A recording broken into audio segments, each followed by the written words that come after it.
I've been contemplating all my time. My thoughts make me tired, just running through my mind. Wonder if there's peace that I could find, instead of always being on the ground. Yeah.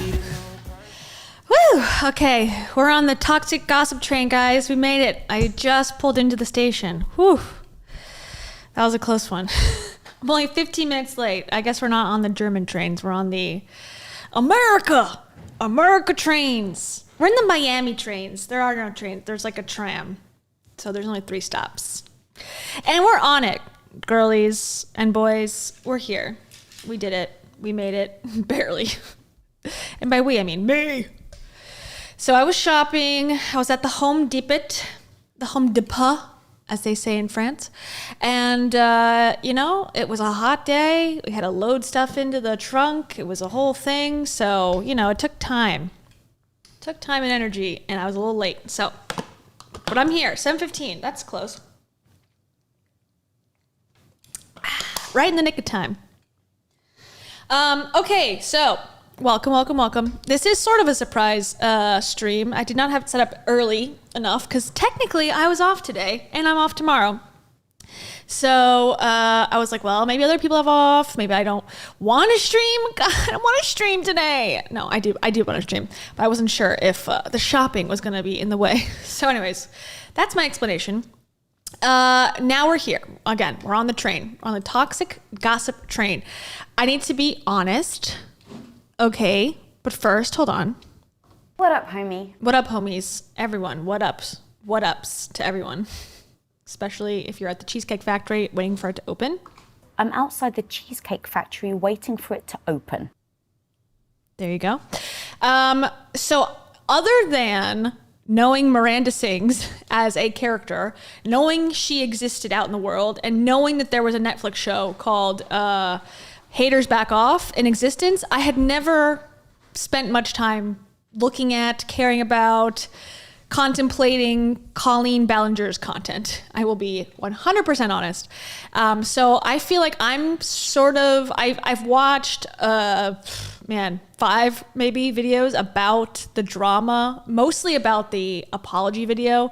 So that's where I'm coming from. So we'll do a whole recap, but I also want to focus on, because this is the, toxic gossip train, toxic positivity channel, her mommy vlogging, which I think is probably maybe not as problematic, but definitely very problematic of a thing to be doing. Personally, that's what I have the biggest gripe with creators.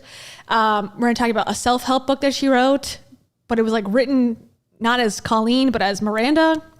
So we'll talk about that, and we'll just talk about some of what is she actually being accused of? Because a lot of the videos I've seen have focused on the video of her doing like the ukulele and doing this. And it's actually pretty catchy. Horrible apology, but pretty catchy song. Because, and I say that because it's been in my head for like at least this last week. Like I'll catch myself just walking around the house singing Toxic Gossip Train.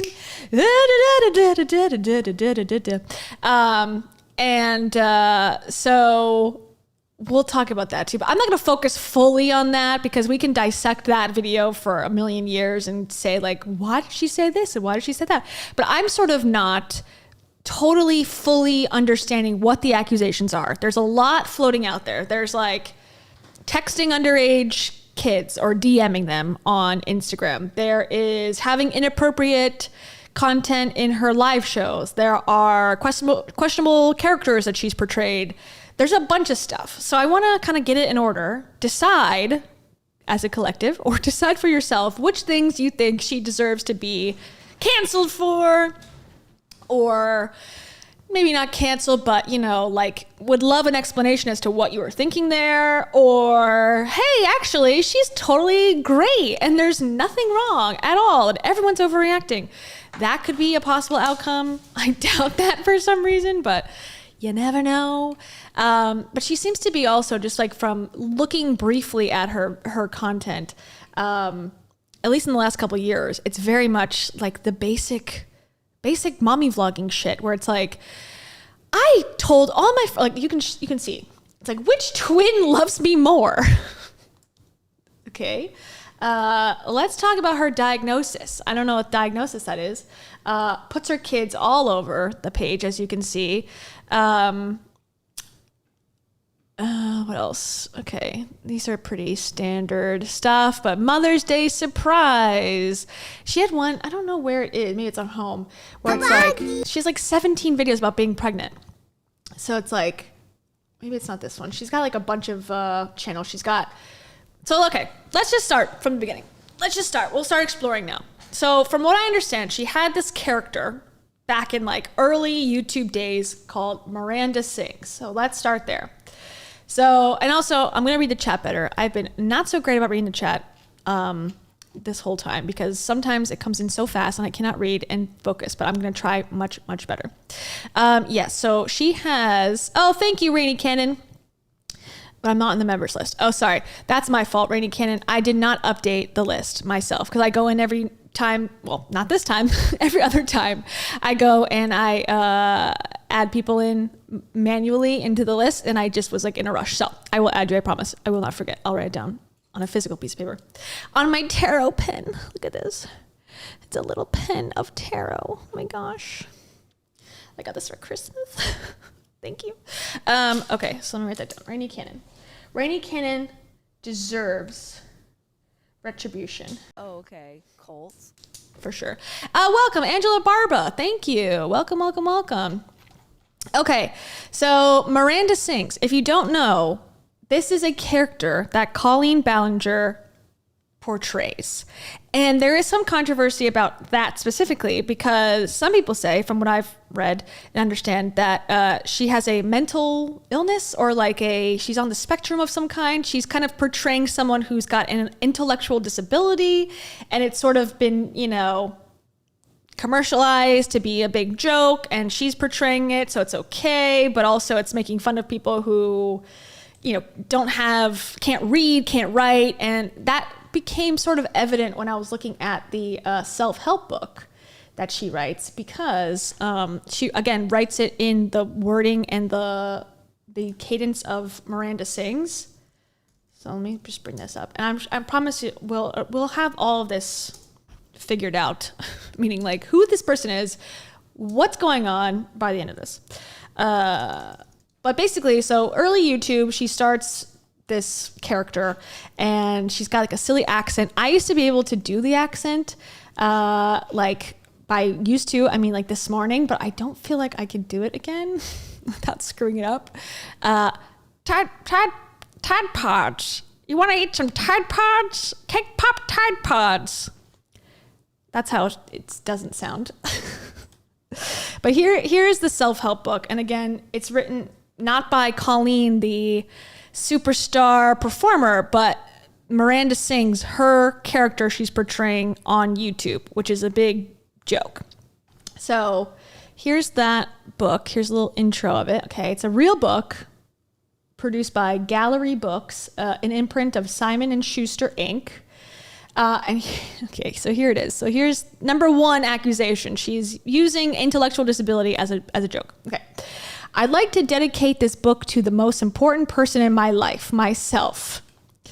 Disclaimer, this book has a lot of cutouts and activities where, incorrectly, you draw in the book. So you need to get a backup book. Go buy another one right now so you can cut this one up and draw in it and have a extra that is perfect.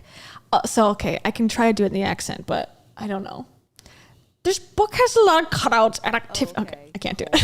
I'm sorry. Uncanned Spaghetti, thank you. Oh, also, thank you, Alaska Blood Tundra. Thank you so much. You are the best, seriously. And for that, Colt. I say this also. No. It hurts. It stings. It hurts and it stings every time you're not here. So I'm so glad you're here, Alaska Blood Tundra. And also, I say this. This is gold. Straight up. Colt. That may be my new favorite soundbite for sure. Welcome, everybody. Thank you, thank you, thank you. And also, I hope that you are prepared, and I hope that I provide you deep belly laughs. Colt. Thanks, Craig. All right. What else? Go buy another book. Okay, so as you can see, you get the gist, right? It's supposed to be a little thing. Also, I'm not responsible for injury to person or property as a result of using my good advice in this book, so don't sue me because I'm not that type of girl. Okay, then, misspelled things, internet, health, self-esteem, kids, life hacks, conclusion. So, okay, there she is as a child. Now, again, reading this is sort of like, I don't know, pointless a little bit because it's not her thoughts, it's her character Miranda's thoughts. So I don't know if it's supposed to even be helpful in any way. But it says, I was born on December 24th, one day before Jesus. So, just saying, right away, they knew I was destined for greatness because I beat the placenta out of the tookie. As I grew older, my fans realized my many talents such as acting, modeling, book writing, and such as, don't believe me? Just look at this modeling pic from when I was a baby. Okay, there she is as a baby. Love, okay. And there she is right there. There's Miranda Sings. Talking about love languages, clothing language. And again, okay, so this is sort of to show that it's supposed to be for children, I guess. Like the jokes are really kind of like elementary level, like Rachel Hollis style.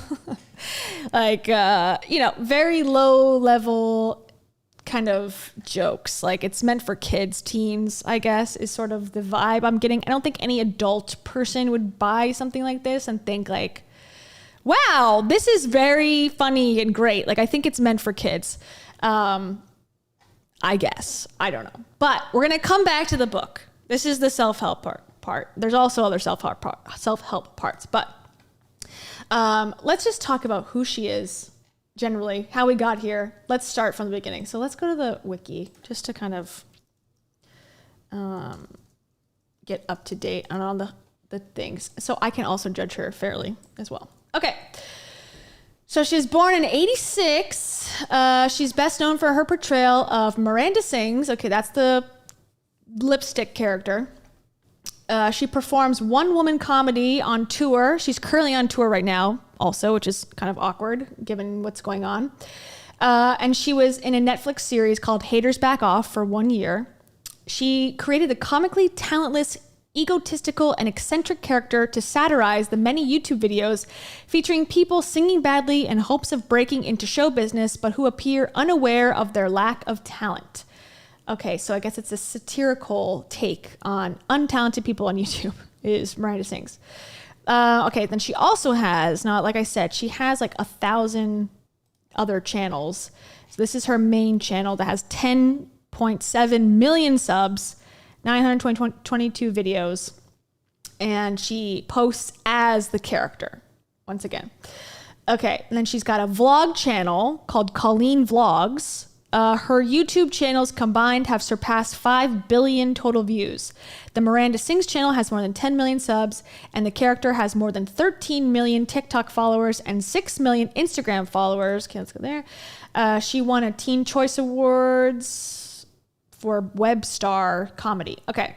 She has appeared as an actress and singer in theater, television, recordings, and web series. She appeared in the web series Escape the Night, played Dawn in Broadway in the musical Waitress in 2019. That's interesting.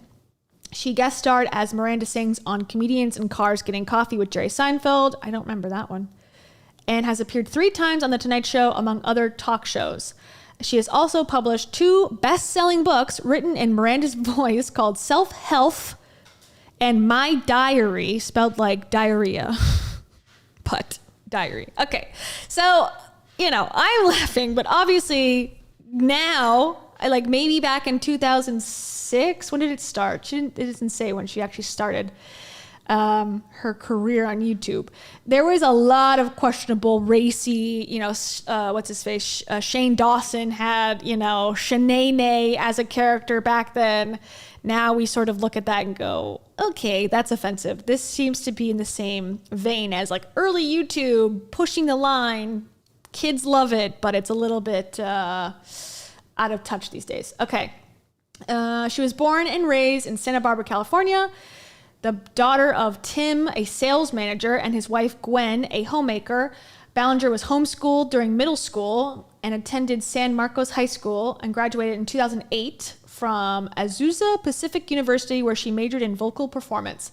She has 2 older brothers, Christopher and Trent, and a younger sister, Rachel. Okay, there's the siblings. Okay, I don't know which brother it is, but she wrote the self-help book with one of the brothers. I don't know why you need a secondary person to write a book that was not actually grammatically accurate, but okay. For 2 years, 2007, 2009, she performed at Disneyland in California. She gave private voice, movement coaching, and piano lessons to children. Okay, keep that in mind. And performed at parties and cabaret spaces. In 2009, she played Kelsey Nielsen in High School Musical at some theater in Claremont, California. Okay, so she did lots of music, which is sort of interesting as to now she's being kind of called out for her behavior, and she decides to do a musical rendition to apologize / push it, tell the haters to suck it, basically. I'm fixing myself, sorry. So she definitely has been musical for a long, long time. She was featured in 2012 as Nurse Royal in the web series Dr. Fubulous. She also gave a talk at the Boston Children's Theater about how to use social media to promote yourself as a performer. Okay. That's interesting. I wonder if we could watch that. Gave a talk at the Children's Theater. I guess the whole point of this too is like giving you an idea that she is a child's performer. She's talking to children online. She's interacting with children at her shows. That's her audience, and she's aware of that, given kind of her history of what she's performed in, which kind of makes it what she's being accused of a little bit weirder. She plays Meg on the Volume 12 DVD of Family Guy in the live action version of the show's introduction. Okay, interesting. In 2013, she was featured on the MTV True Life episode I'm Famous Online. Oh, that'd be interesting to watch. In 2014, she appeared in the episode of Wedding Plans on the web series My Music. Okay. She was a guest co-host on The View in 2015. She's got a very interesting career so far. She was on the RuPaul What's the Tea podcast. Okay. And later year, both as herself and Miranda Sings, she starred in a 6-episode beauty series parody called How to Make Up on the I Love Makeup YouTube channel. Okay. All right. She was in a DiGiorno pizza commercial, or a couple of them. She was in a cameo role in the animated film Ralph Breaks the Internet, and in the Ariana Grande music video Thank You Next. What was she doing in that video? It's very weird. She appeared as the Duchess in season 4 of Escape the Night. She made her Broadway. Okay, we already read that. Okay. On Halloween 2020, she played Janet in a live stream reading of the Rocky Horror Picture Show. Okay. All right. In 2009. Okay, so she started the Miranda Sings character in 2009. She gets the most satisfaction in her career from her live performances. Okay, that's important to remember too. In addition to her Miranda tours, Ballinger toured with her then husband, singer and fellow YouTuber Joshua David Evans in music and comedy shows in December 2015 and 2016 across the U.S. as the Colleen and Josh Show. Are they still together? I know she's got a husband, but is that the same guy? Sorry. Like I said, we're learning together. Oh, that's the same one. Okay, duh. Okay, we'll keep an eye on that. She definitely has a husband, but I didn't know that they had a show together. That's sort of interesting. Ballinger has more than 2,000 videos on her YouTube channel. Okay. I think this is probably written by her team, I'm assuming, because there seems to be a lot of information here. Okay. All right. Until March 2013, Ballinger's YouTube audience was modest, but in that month, her Miranda Sings channel audience reached 150,000 subs, and both of her YouTube channels began to expand far more rapidly. For example, a 2016 video, Sexy Buttery Love Song, promoted Jack in the Box restaurants. In 2016, Forbes magazine ranked Ballinger as the 9th highest earning YouTuber. So she's making a lot of money. Okay, now she has a new husband. All right, got it. So she had Josh, the first husband. She had a show with him. Interesting. And then now she has a different husband, Eric. I thought the name was different. Okay. But now she's got a new show with the new husband. So this is very a la, I hate to say it always. I always bring it back to her. But Rachel Hollis and Dave Hollis Rise Together podcast. Why is that a thing with all these people? And not that she's a self-help person specifically, but you get a husband and then all of a sudden it's like, let's have a podcast together. Why? Can't people have two different, like, can't you and your husband have different careers? Or no, and required that your husband may now join you on your podcast. So in 2021, they have streamed weekly podcasts titled Relax with Colleen and Eric on Apple Podcasts and on a YouTube channel of the same name. Okay, we'll check that out too. Okay, so we get it. Okay, this is weird. Actually, okay, let's just read it. Sorry. I'm trying to learn. So if you know who this person is and all of their quirks, and you might find this part boring, so you might want to skip ahead, but I am learning all the ins and outs of Colleen in real time, as they say. Okay, in 2008, she posted hundreds of videos as her comically talentless and quirky character Miranda Sings on the YouTube channel Miranda Sings. Wow, shocking. The character is a satire. Okay, we already read that. So Miranda is supposedly a homeschooled young woman who still lives with her mother and uncle. She is eccentric and infantilized, narcissistically believes that she was born famous, and is obsessed with show business fame. Okay, there's also an element I saw in a TikTok video that the uncle that is portrayed in all these videos is supposed to be, as a gag, a pedophile. Yes, I know, Terrell. It's crazy. So there's like this running joke, this running gag that she and her uncle have this inappropriate relationship. Now that's Miranda Sings, again, not Colleen, but it's also confusing because it's like a person portraying a character portraying themselves in real life, even though we know it's not. But there's that element of like, wait, is that your real uncle? No, it's her fake uncle. And she makes it a joke that he's a pedophile. And she made that joke for like the whole season of this character, I guess. In the videos, Miranda sings in a comically off-key yet plausible voice and covers mostly pop music, rants about internet haters, gives tutorials, and sometimes discusses the character's backstory or current events, which is she usually misunderstands. She uses spoonerisms and malapropisms.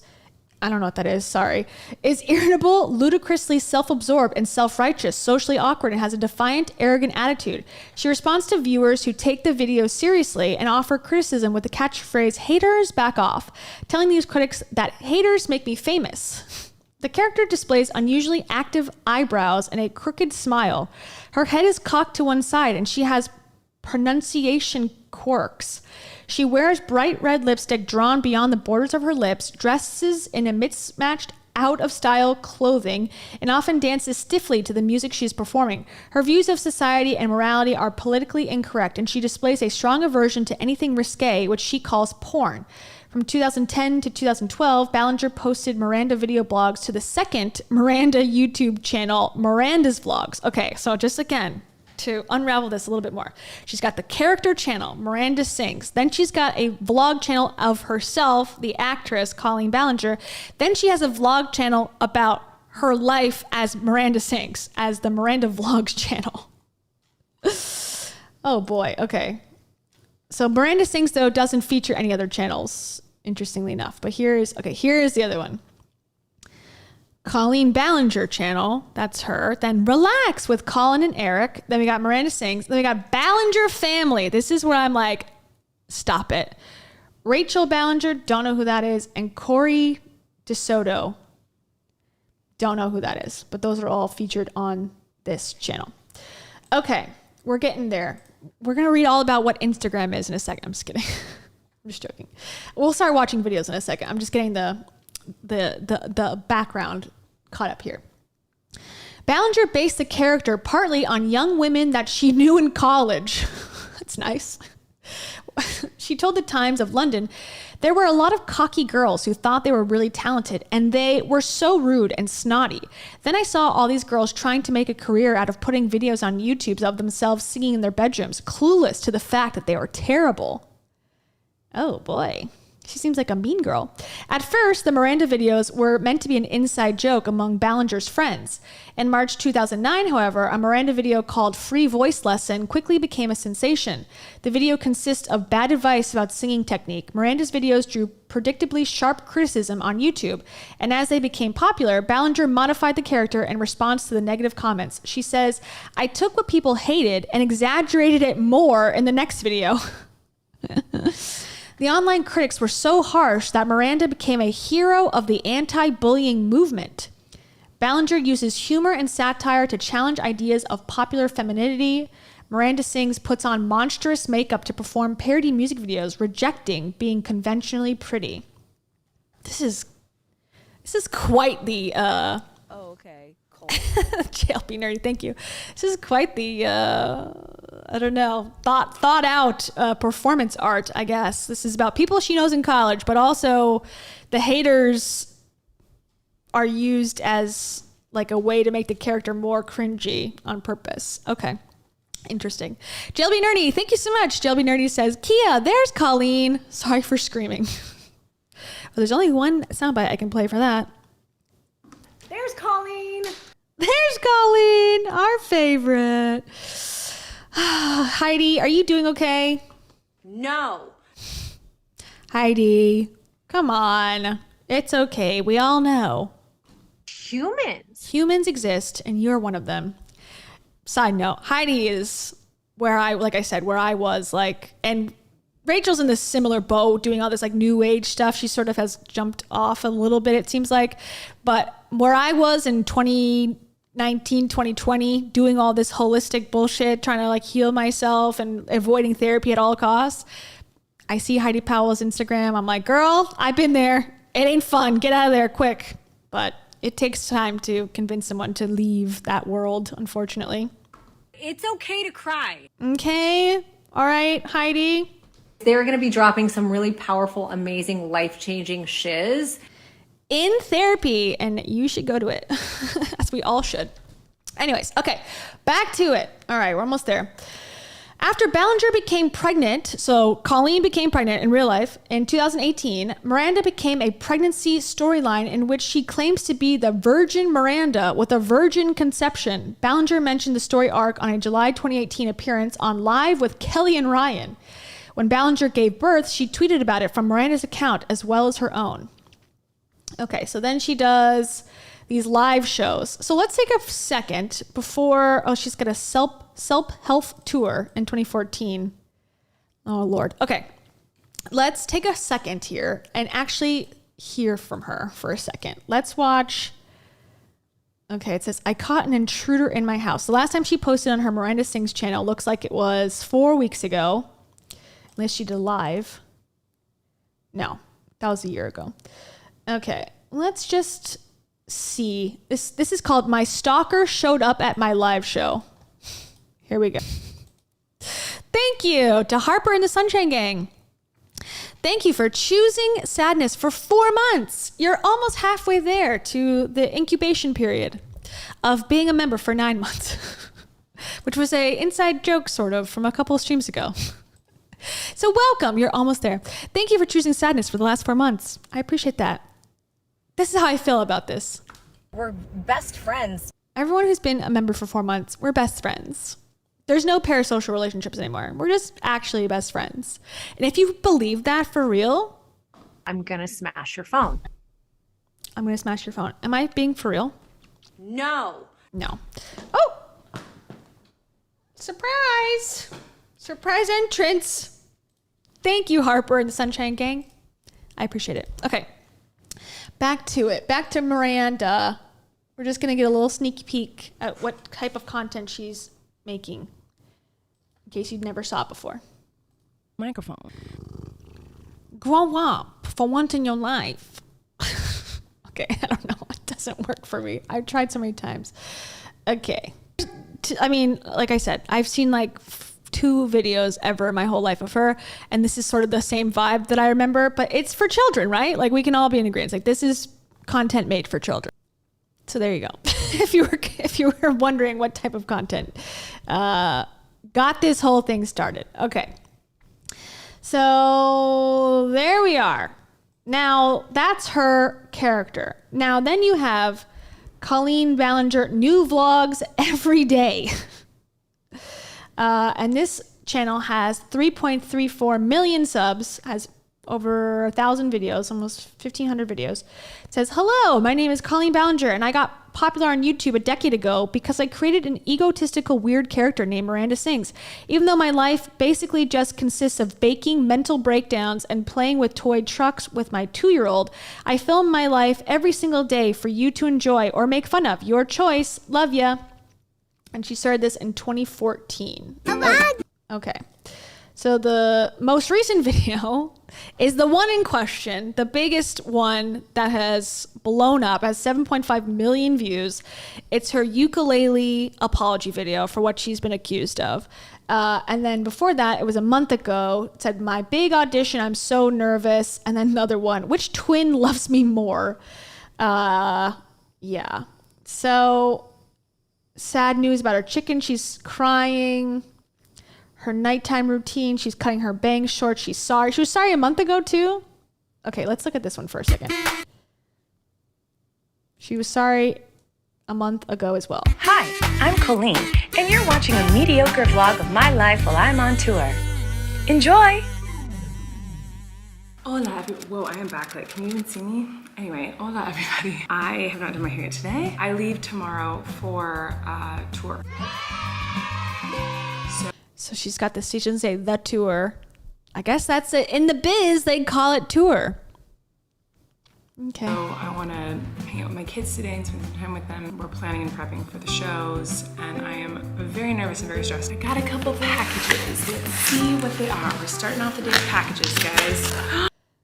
Okay, so very old school YouTube to me. Got the like childlike kind of like ding ding ding ding ding ding video music in the background. She's opening packages. Okay, so I got a little tiny printer.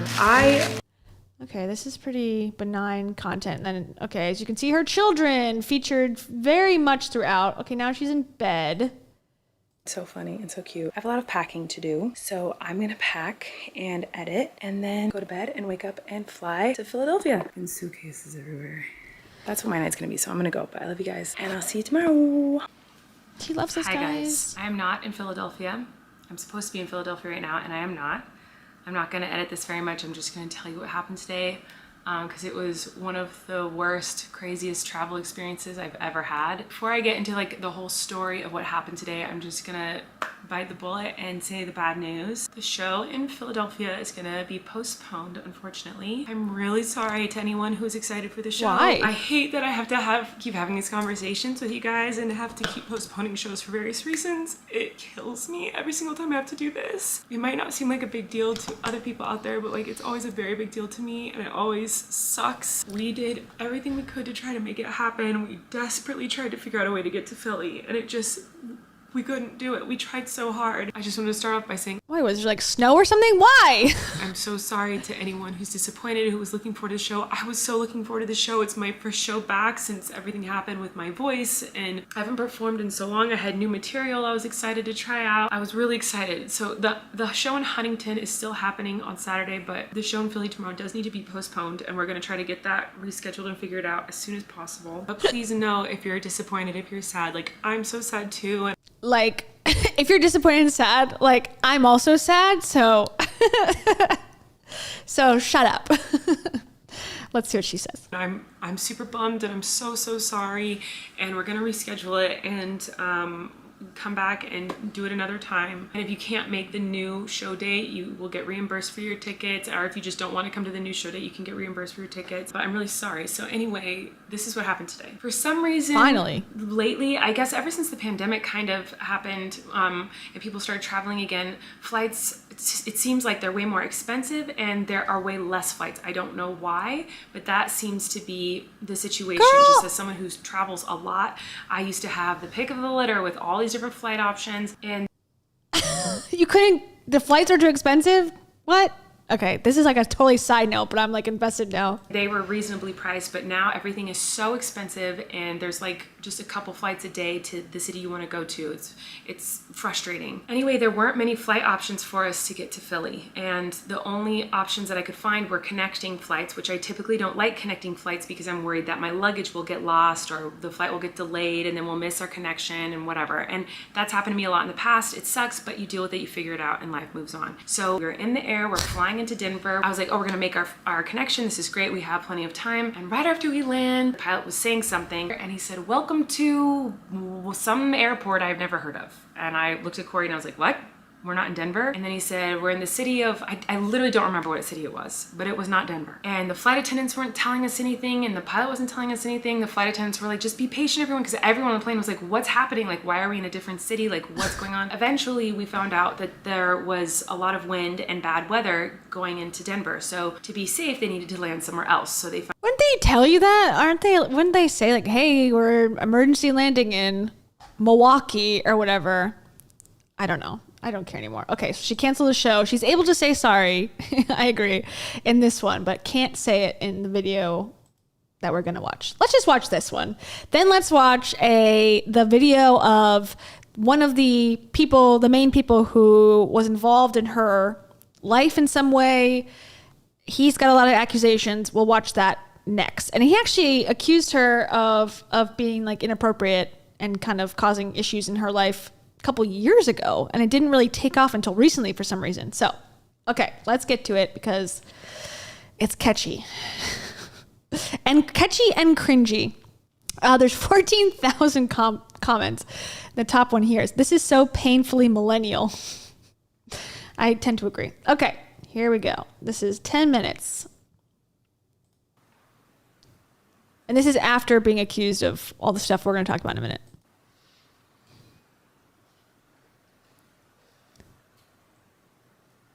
Hey.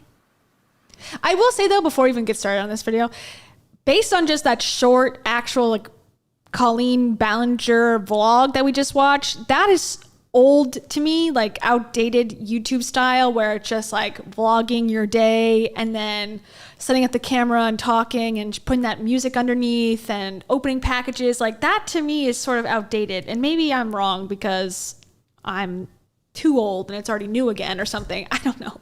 But that style to me is like very like beginning of YouTube. So her doing a ukulele video sort of is almost in line with like an older style. Like, oh, this would be not immediately cancel bait, I guess. You know what I mean? Like back in 2011, doing something like this would have been fine, you know, in a lot of people's minds. But now everyone knew immediately when this came out, like, oh my God, what a nightmare. What a train wreck that is. Oh, Rebecca Mayer. Thank you, Rebecca. Thank you so much. Rebecca says, Kia, I'm finally making it to a live. Welcome. Oh, okay.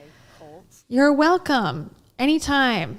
I almost didn't make it to this live too. I would have to record a video. Like, guys, I tried so hard to get home from Home Depot, but just traffic is just so bad, you know? And like the sales were so good. And, you know, like since the pandemic, like the sales have not been the same, and the sales were so good that I had to like stay and shop. And I feel really, if you guys felt bad about me lying to you about starting at 7 o'clock and at 7:15, well, I'm also sad about it, okay? So, that's it. Anyways, back to my vlog. So, for that, Rebecca, I say... No one's come to save us. Just a reminder of the positivity in life. And also... Certain? I was not. And also, one last thing, very important to keep in mind.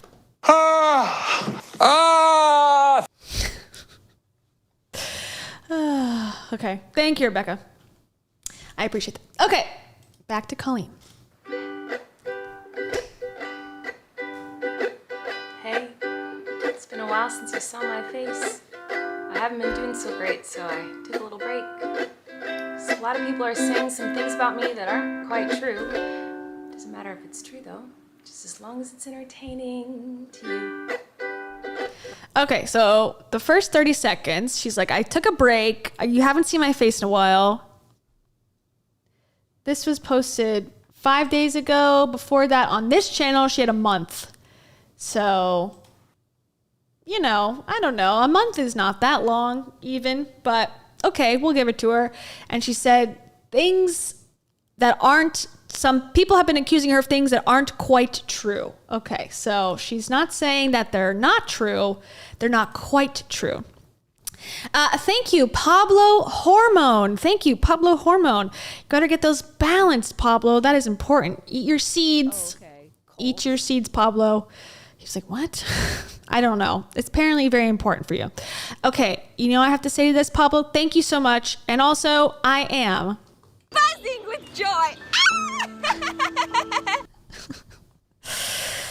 and also,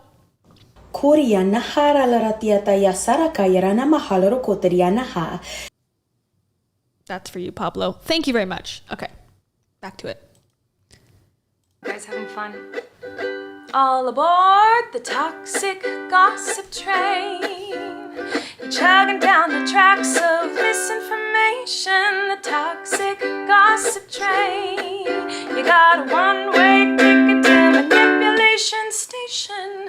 Toxic gossip train. Tie me to the tracks and harass me for my past. 'Cause rumors look like... Okay, so toxic gossip train, tie me to the tracks and harass me for her past. Okay, so, all right, I'm on board. Choo-choo, I'm on board so far. So basically she's saying, well, whatever you're saying may be true. It's not totally true, but it could be a little bit true. But it doesn't matter because it's just entertainment. And also, what else? I guess that's it. So it's just manipulation. The people who are accusing me are trying to manipulate you in some way. Like facts, Got it. if you don't mind the gaps, I won't survive in the crash. But hey, at least you're having fun. Hi everyone. I've been wanting to come online and talk to you about a few things. Even though my team has strongly advised me to not say what I want to say, I recently realized that they never said that I couldn't sing what I want to say. So I think everyone's going to quit. Her team is going to quit now. Okay, why hire a PR team when as soon as like something actually is necessary for a PR team, a crisis team to come on and go, okay, your image looks like this. This has happened. We're here to help you. We're here to guide you through it. And they're like, I don't need your help. I'm going to sing a song. I don't need your help. I'm going to post my own apology and accuse everyone else of being an asshole. Like, why is that always the route? They have these teams. They pay good money to have a team and then never listen to them. Why? Okay, sorry. So they never said I couldn't sing about what I wanted to sing about. Okay. That is true. I am, and today I only want to talk about the facts. Okay, the facts, me too. Also, just for a second, let's just take a second and look at this set. Okay, so these are all sets, right? This is, I'm assuming, her home, but nothing is done on accident, right? Everything's a conspiracy. Okay, in my world. So she's wearing two, like, hair ties. Do we think those are pigtails in the making? I don't know. Okay. We got an Etch-a-Sketch, a mini Etch-a-Sketch. We got, what is that? Is that William Shakespeare? I have no idea who that is in the background. 2 candles, but what about this candle? The missing candle may mean something. And also, she's got 2 pillows and a pillow over there. And she's wearing a black cami with her hair in the front. Interesting. Okay, I wonder where her hair is always a little different. This looks a little different than it was in the vlogs. Yeah, where's the Ronald McDonald picture in this one? Where's the offensive art? This is what's missing in this video for me. Okay, back to it. So, I hope that you'll be willing to listen. Okay, we're only going to talk about the facts. I'm ready. Here we go. Many years ago, I used to message my fans, but not in a creepy way like a lot of you are trying to suggest. It was more of a loser kind of way. Okay, so many years ago, she used to message her fans. Not in a creepy way, though, in a losery way. I think if they're underage, no matter what, it's creepy, in my opinion. I think that's my stance on that. Like, if you're messaging a 17 or younger person, no matter what, and you're an adult, and she's in her 30s, she's like 36, I think, it's creepy to me. I don't think, just the age alone. Doesn't matter what you say. You can't be like, hey, even saying hey, hi to an underage person online, it's like, especially when you're famous and they're not. Very creepy, in my opinion.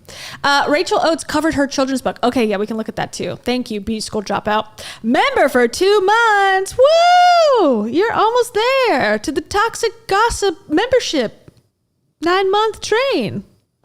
I'm going to send you so much love and so much light and so much good energy today because I feel like you need it. That's from me to Colleen to you, back to Colleen. Thank you, beauty school dropout. I appreciate that. Okay. Interesting. All right. So she texted people in a creepy way. Not a creepy way, sorry. In a losery way. I was just trying to be besties with everybody. It's kind of like when you go to like a family gathering, and there's a weird aunt there, keeps coming up to you and going like, hey girl, what's the tea? And you're like, ugh. That was me. But in group chats with my fans. It was weird. Okay, so she's admitting that it was weird. She portrays it as, well, it was just like a quirky aunt thing. But in that scenario, an aunt is someone that you know, at least personally, in your family, I would imagine.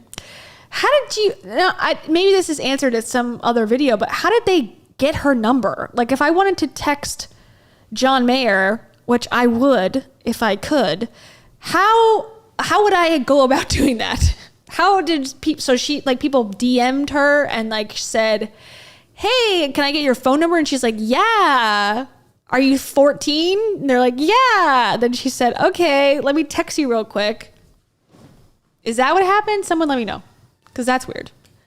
I've been sharing my life online for over 15 years. I've poured my heart out to you, and because of that I feel like I'm talking to my friends. But in the beginning of my career, I didn't really understand that maybe there should be some boundaries there. There were times in the DMs when I would overshare details of my life, which was really weird of me. I haven't done that for years, you see, because I changed my behavior and I took accountability. Okay, years. I'd like to know how many years. I mean, years would be good. I don't know if I believe it. I've heard conflicting things about that, but it wasn't actually years. It's been like a couple of weeks that she's been involved in these groups. Now, I don't know if that's true. That's right. The rumors I've heard via my own DMs. So let's look at the facts when that comes up. But okay, so she's saying she messaged people years ago. She learned from it. She's already changed. She already took accountability for this. Okay, I guess, but I don't know. I think if it's true that she's continued to do it, then that is not accountability. If she did stop, okay, I can give her a point there. Josephine Henry, thank you so much. Josephine Henry says, this story is so hot right now. It really is. It really is quite on fire. The train is on fire, everybody. And for that, I have to say, vacation labia. We're gonna pull into vacation labia city very quickly. On this toxic gossip train. Also, you're not freaking fine. And also, this is just very important for you to know right now, Josephine Henry. People want their news from flawless, beautiful faces. And that's why I'm here to deliver it to you, okay? People want their news from people with ukuleles and also people with sunburns. Okay, thank you. Here we go. That's not very interesting, is it? So let's go on the toxic gossip train. Okay, so basically she's saying the argument, everyone's blowing this out of proportion. She's already fixed it. It's already done. She already stopped. She doesn't share any more of your details. Okay, that's what she's saying. All right, I'll hold my opinions for now. The locomotive's fueled with hateful accusations. The toxic gossip train steamroll over someone's reputation. Toxic gossip train. hop on board, but close your eyes, otherwise you'll realize that the train is made of lies, and that person you despise maybe didn't deserve to die, but hey, at least you're having fun. Jeez. So the train's full of lies. She's laying on the tracks. She's being run over by the train. And it's also full of lies. But not really, though. She's just saying, well, people are mad today, and this issue was from years ago. I think people can still be mad about it, though, even from 15 years ago.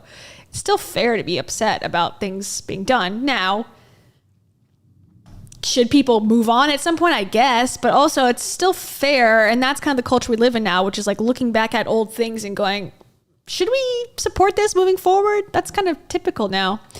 So I don't know. I don't think that's even a fair, really, argument against it.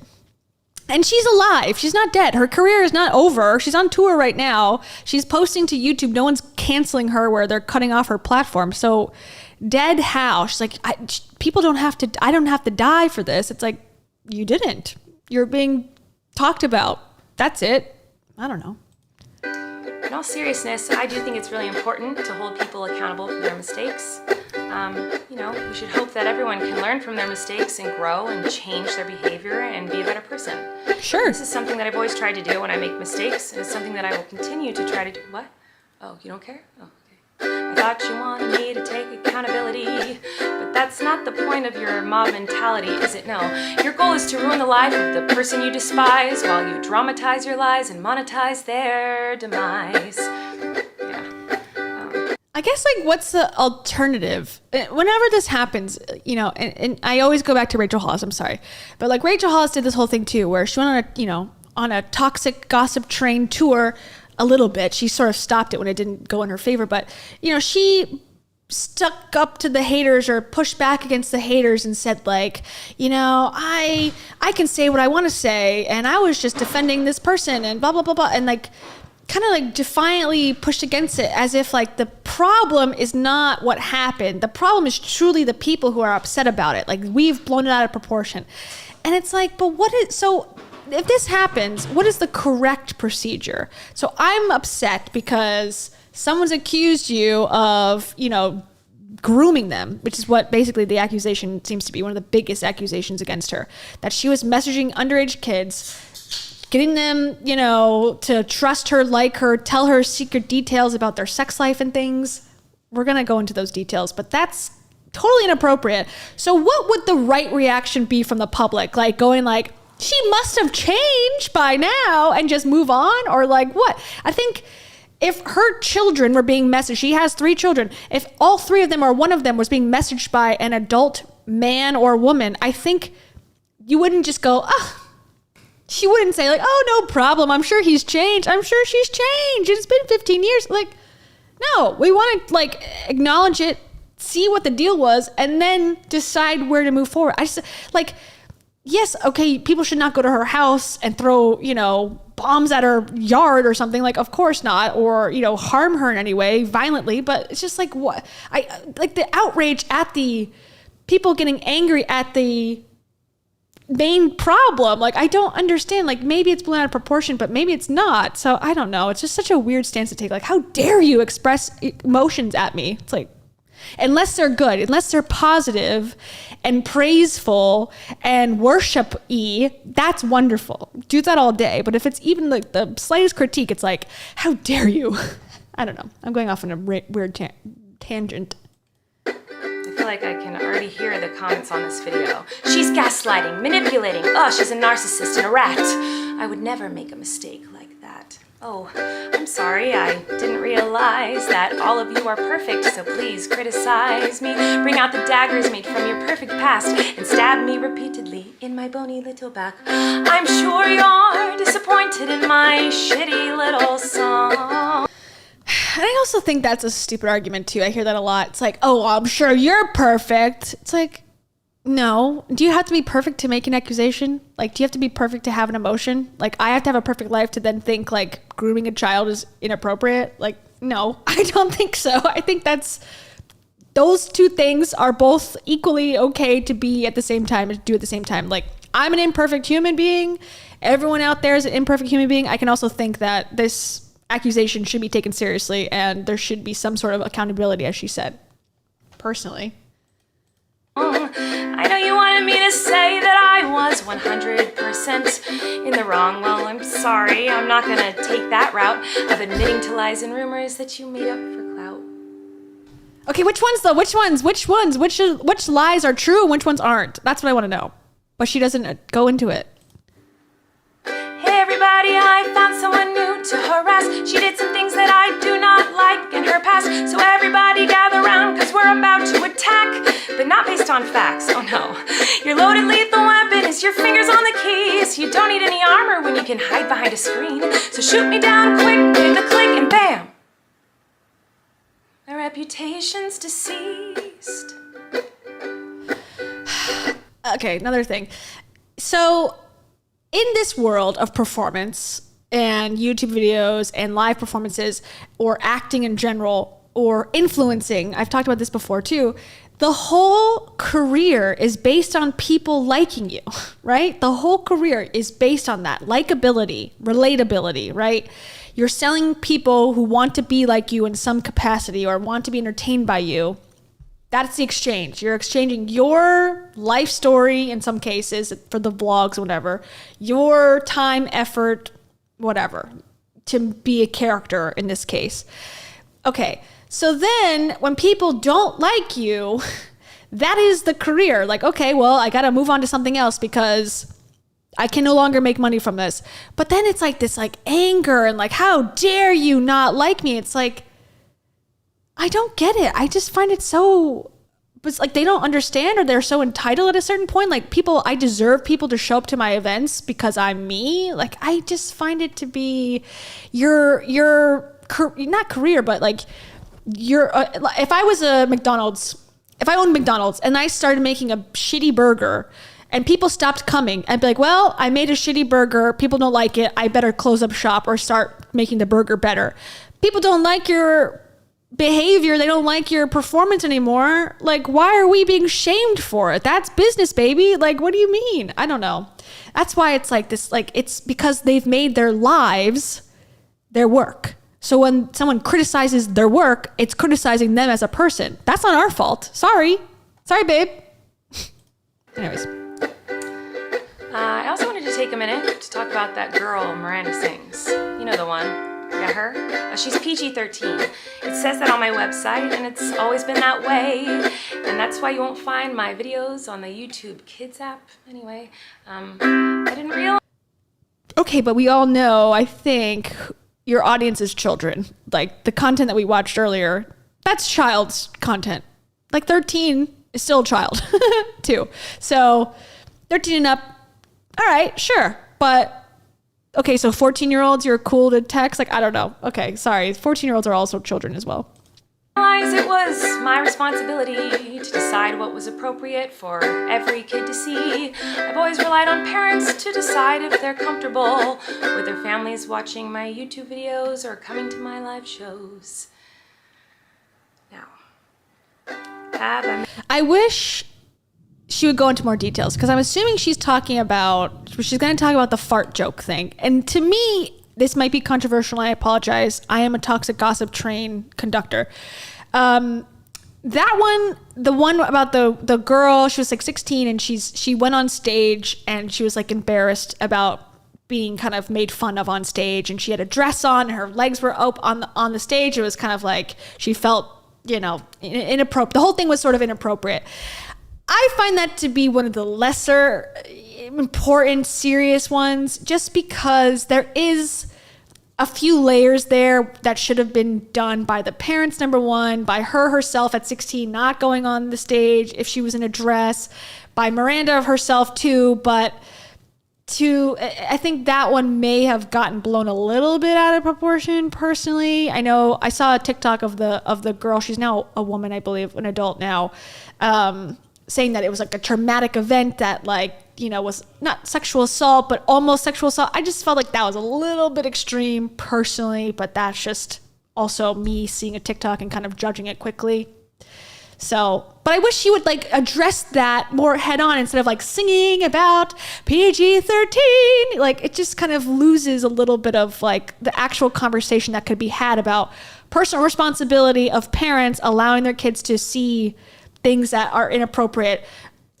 A venue allowing teens to get on stage with a dress on and go on and put their legs up. Like, what is going on? Like, there's a lot of conversation we could have been having here, but we're losing it with like the non-confrontational style that she's doing here, which is like ignoring the problem. Anyways, sorry. I know that might be a bad thing to say, but that's sort of how I'm feeling currently. Made some jokes in poor taste, yes. Have I made lots of dumb mistakes? Yes. Am I sad that there are some fans who feel betrayed? Yes. But was my intention to manipulate? Yes. Oh. It doesn't really matter what my intention was, because it seems as though everyone's already decided on that. Let me tell you, it's not very fun to have millions of people all over the world call you the most vile, horrendous, disgusting, life-ruining words that a person can be called, in my opinion. It doesn't matter that these things aren't true. Everyone just believes that you are the type of person who manipulates and abuses children. So I just wanted to say that the only thing I've ever groomed is my 2 Persian cats. I'm not a groomer. I'm just a loser who didn't understand I shouldn't respond to fans. And I'm not a predator, even though a lot of you think so, because 5 years ago I made a fart joke. That's the one she's talking about. And again, I need to watch the videos, the full explanations, because again, I saw one TikTok, so I'm judging it very harshly, which maybe I shouldn't be. But to me, on first blush, hearing it, I'm like, okay, how bad can it be? But maybe when I see it, it'll be a little bit worse. And again, I don't know. I feel like the venue, the company, because she's not doing this alone either. She's working with a company, I'm assuming, that's helping her put this stage production together. She's going to have people that are, you know, saying like, good job. Like, I don't know, hold accountability for her, yes, but also there's a larger conversation to be had about like, okay, why are we telling kids to wear scandalous clothes? Like, I don't know. Like, there's something I'm missing, I guess, about like, I don't go to many live performances for YouTubers, so I don't know. Maybe I'm missing something here. So she made a fart joke, and by request, I will make a fart joke as well. That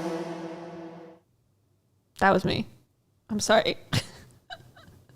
Okay, here we go. We're almost done, and then we can watch the actual accusations, and then we can actually learn what she's done, allegedly.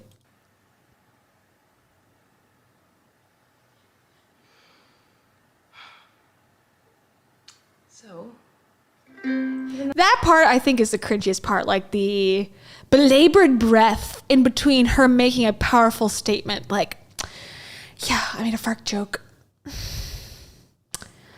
So,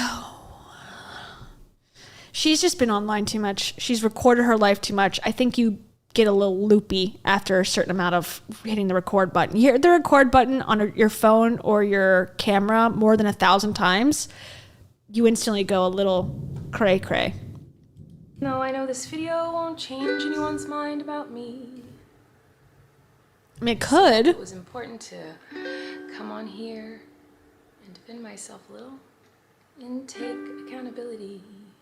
But not really. And I also wanted to say that to anyone out there who has ever supported me in any capacity, I really, really appreciate you.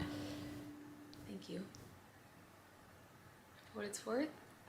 But not if you were in Philadelphia, because the flights were crazy expensive, and I don't want to fly Spirit because my baggage could be lost at the Denver airport. Sorry. I never had any bad intentions. Who cares? Again, I didn't intend to murder that person. Okay, well, they're still dead. Who cares? Intentions do not relate to impact. I don't care about anyone's intentions. It's important in defense to explain your intentions, to help people understand where you were coming from, but it's not an excuse. Like, well, I had good intentions texting my 14-year-old fans about my boobs or whatever she did. I don't even know what exactly she said, but who cares what your intentions were? Like, the impact is still the impact. So who cares? And I'll say that to any influencer who says like, well, my intention was just to have a good laugh. It's like, so what? But I do feel like shit. Well, sometimes we all do, you know?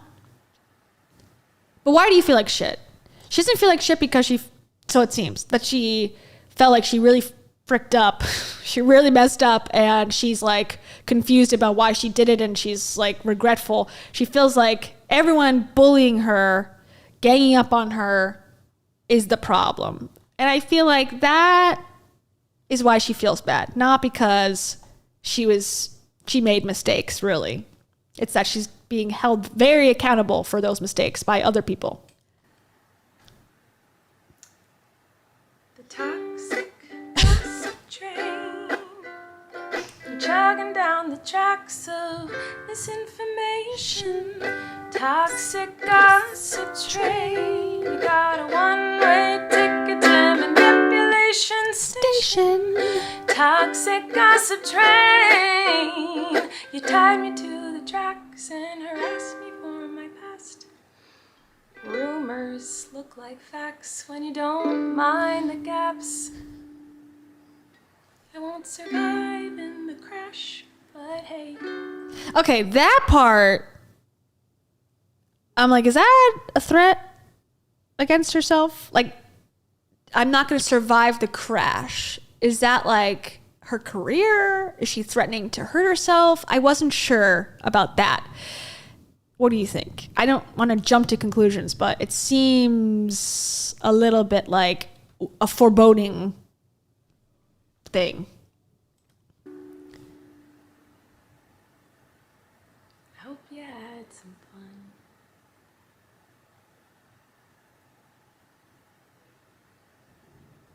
Toxic gossip. Sorry. Oh. Actually, Okay, so fake turning off the camera. Back into another part of the song. I feel like maybe I should let you guys know something. It seems like maybe you're confused about something. I don't know. Let me try to help. Sometimes people make a mistake and it doesn't make them a horrible person. Whoa. Sometimes people can make a mistake and they're still a good person. Crazy, I know. Okay. This is like the toxic positivity part that I sort of think needs to be discussed more on a more often basis. Why do we always have to be good people? Like, you know, like what defines a good person? What is a good person? You know, like, oh, if you make one mistake in your youth, are you no longer a good person? Do you have to retain the pristineness for as long as possible? And once you lose it, then it's never back. I just feel like trying to be make a mistake and you're a good person. It's so, like, why are we aiming for that all the time? Like, I'm a good person, but then if I make a mistake, I'm just a human being like everyone else. It's like, I don't know. I think there's something to be said for striving to be perceived as good. Because then when there is things that are wrong, it's like, well, now I have to get my reputation back. It's like, if you just sort of were more okay with being perceived as like, look, this person made a mistake. Does that make sense? Okay. Being perceived as someone who made a mistake is one thing, but then they want to return to being seen as a good person. And it's hard for people to go, well, yeah, you're a good person, despite that, you know, crazy thing you did 5 years ago. And depending on how bad it is, it's hard to kind of go back. And it's like the obsession of online people or people in the public eye as being seen as good first and pristine, like I said, and like unproblematic. That's what I think is unattainable. not so much making a mistake and, you know, moving forward from it. That's normal. It's the, no, now you have to see me as good or else I will cease to exist. I'm going to throw myself in front of a train. Like, that's the part where I'm like, ugh, relax here. That makes sense? Sometimes people can make a mistake and you don't have to take that mistake, oh no. And twist it up and grind it and add some lies to it and pulverize it and stab it with knives and ruin a life and oh no. Sometimes people can make a mistake. It doesn't mean you gotta send them hate, oh no. Sometimes people can make a mistake and you can kindly let them know and help them to grow.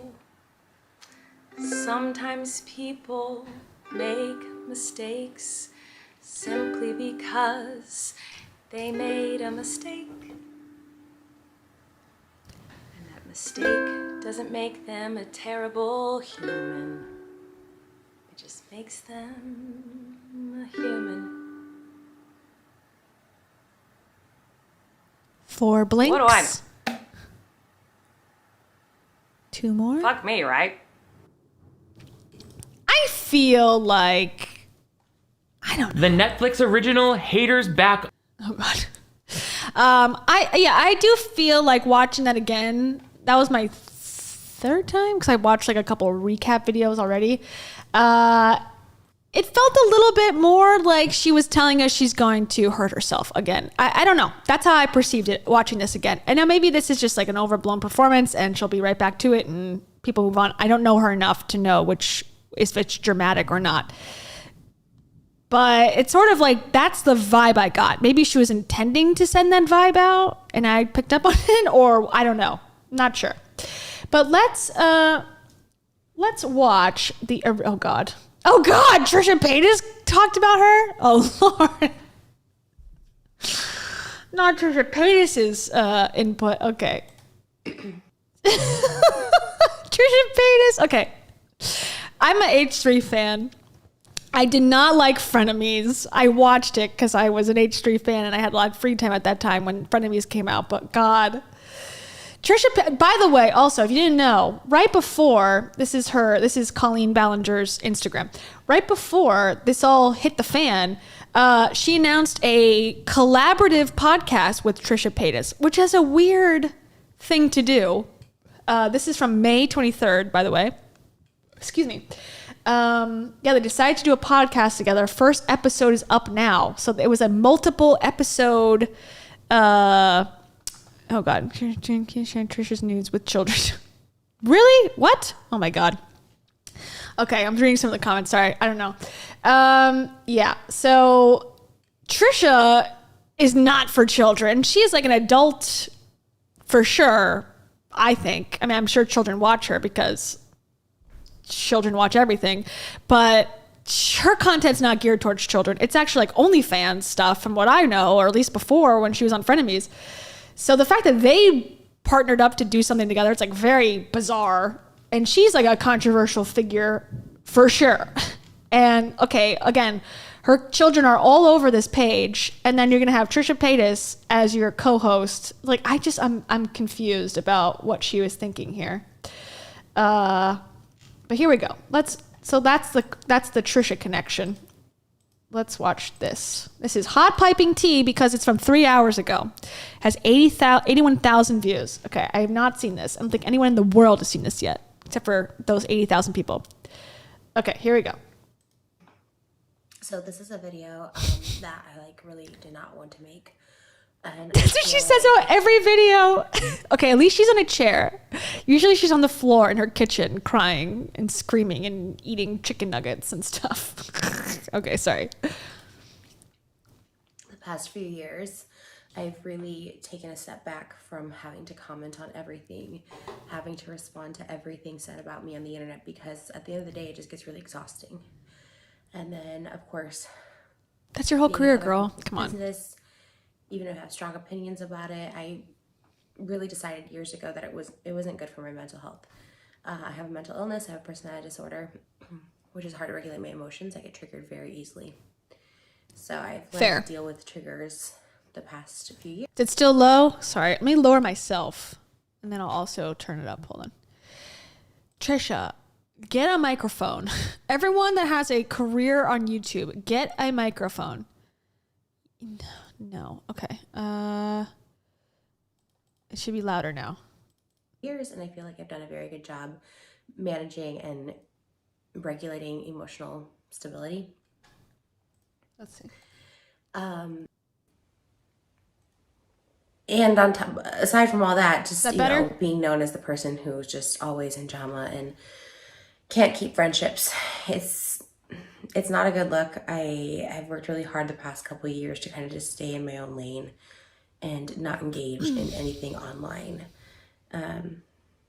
which is commonly referred to as drama. But I feel like this is beyond drama. I'm putting my own hurt feelings aside, and my feelings are very hurt. I've had like a sick to my stomach feeling for a while now, and today especially.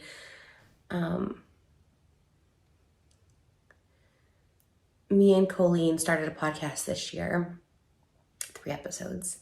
We were always friendly before. I think it shocked a lot of people because like, oh, I didn't know they were close friends like that. And the thing is we weren't close friends. We were friends. I considered us to be friendly. When I had my daughter, she reached out, and I thought, oh, it's great to have mom friends and,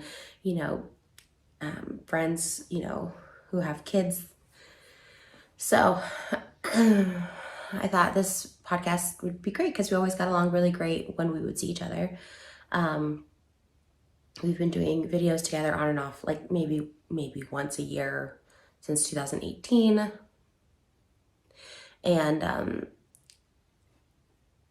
And so I just thought, well, this is a good podcast to get to know each other. It's a good, little thing for me to do because I haven't really done anything for a couple of years, and I really enjoy being creative and producing stuff. And it was kind of fun to do costumes and stuff.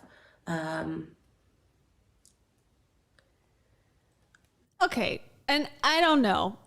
Again, I'm going with an open mind. I see some comments are like, give her a chance. Okay, fine, fair. But we're talking about May here, May 23rd. Like that's like a month ago. It's sort of coming off as like, oh, this is like so long ago. Maybe it's going to change, but the timeline here seems like she's kind of jumping ship because people have canceled Colleen. Not Colleen. Is it Colleen? Is her name pronounced Colleen? And she's like, I am not associated with her, but I was a month ago. I don't know. We'll see. I'll keep an open mind. Sorry. I wasn't aware of these most recent things that are coming out.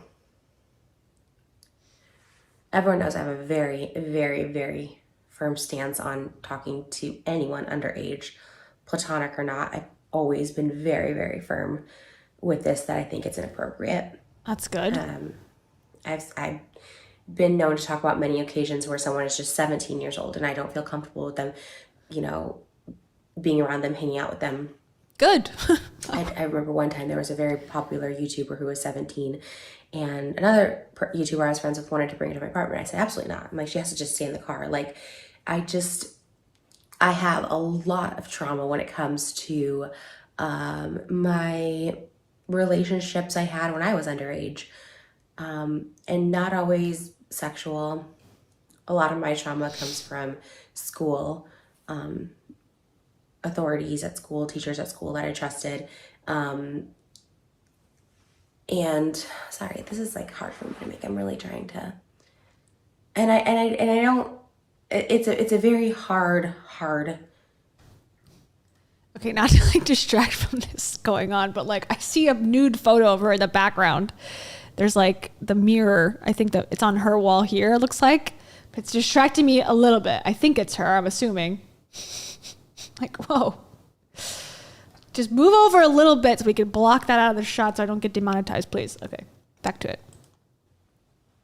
But like boundary, like it's one that I don't let up on with anybody. I think it's weird. I've talked about it multiple times. I think it's weird. So when all this came out, I was shocked, you know.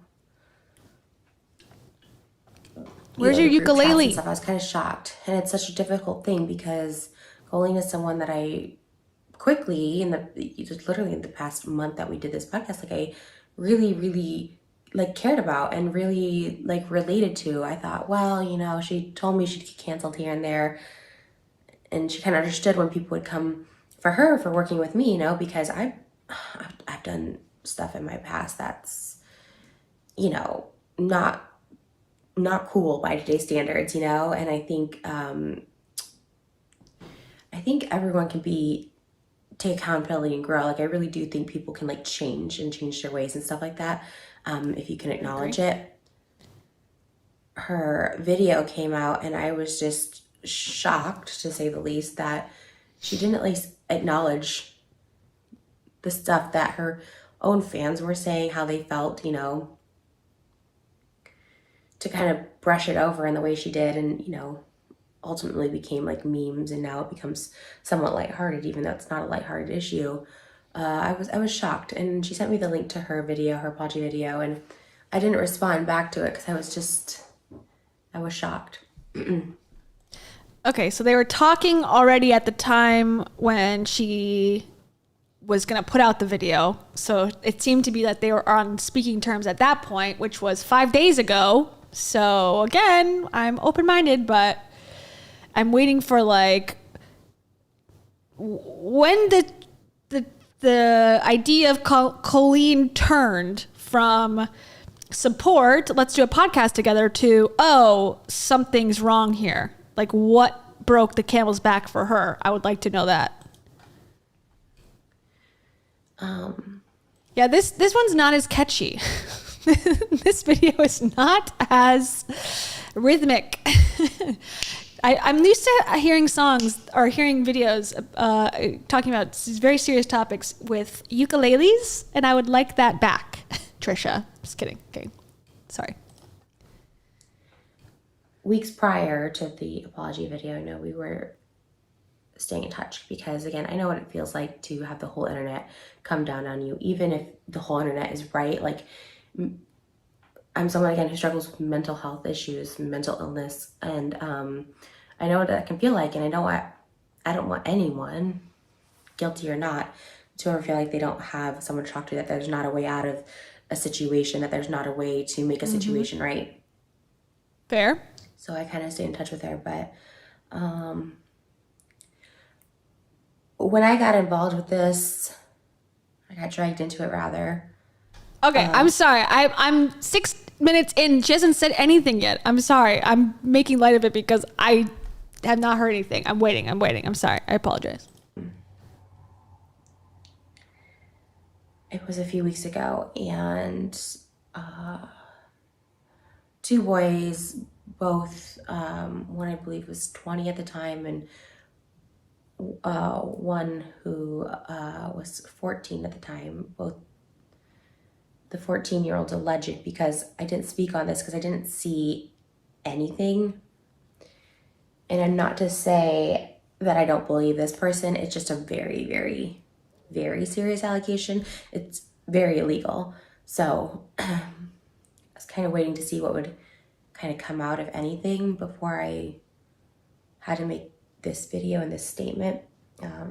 Literally my accountant, I don't know why, she got a text from like a Huffington Post reporter asking for a statement about all this, and I'm like, you know what, let me just put this out. And I hate putting any energy into this, but it's very, very serious. It's very serious. Okay, I'm it's listening. A topic I don't. So there's a 14-year-old boy and a 20-year-old boy, man, that did something. We're gonna find out soon, I guess. Don't take lightly, and I can't take lightly, as I am a full-time sex worker. I don't think that's a secret. It's not as advertised as it once was, but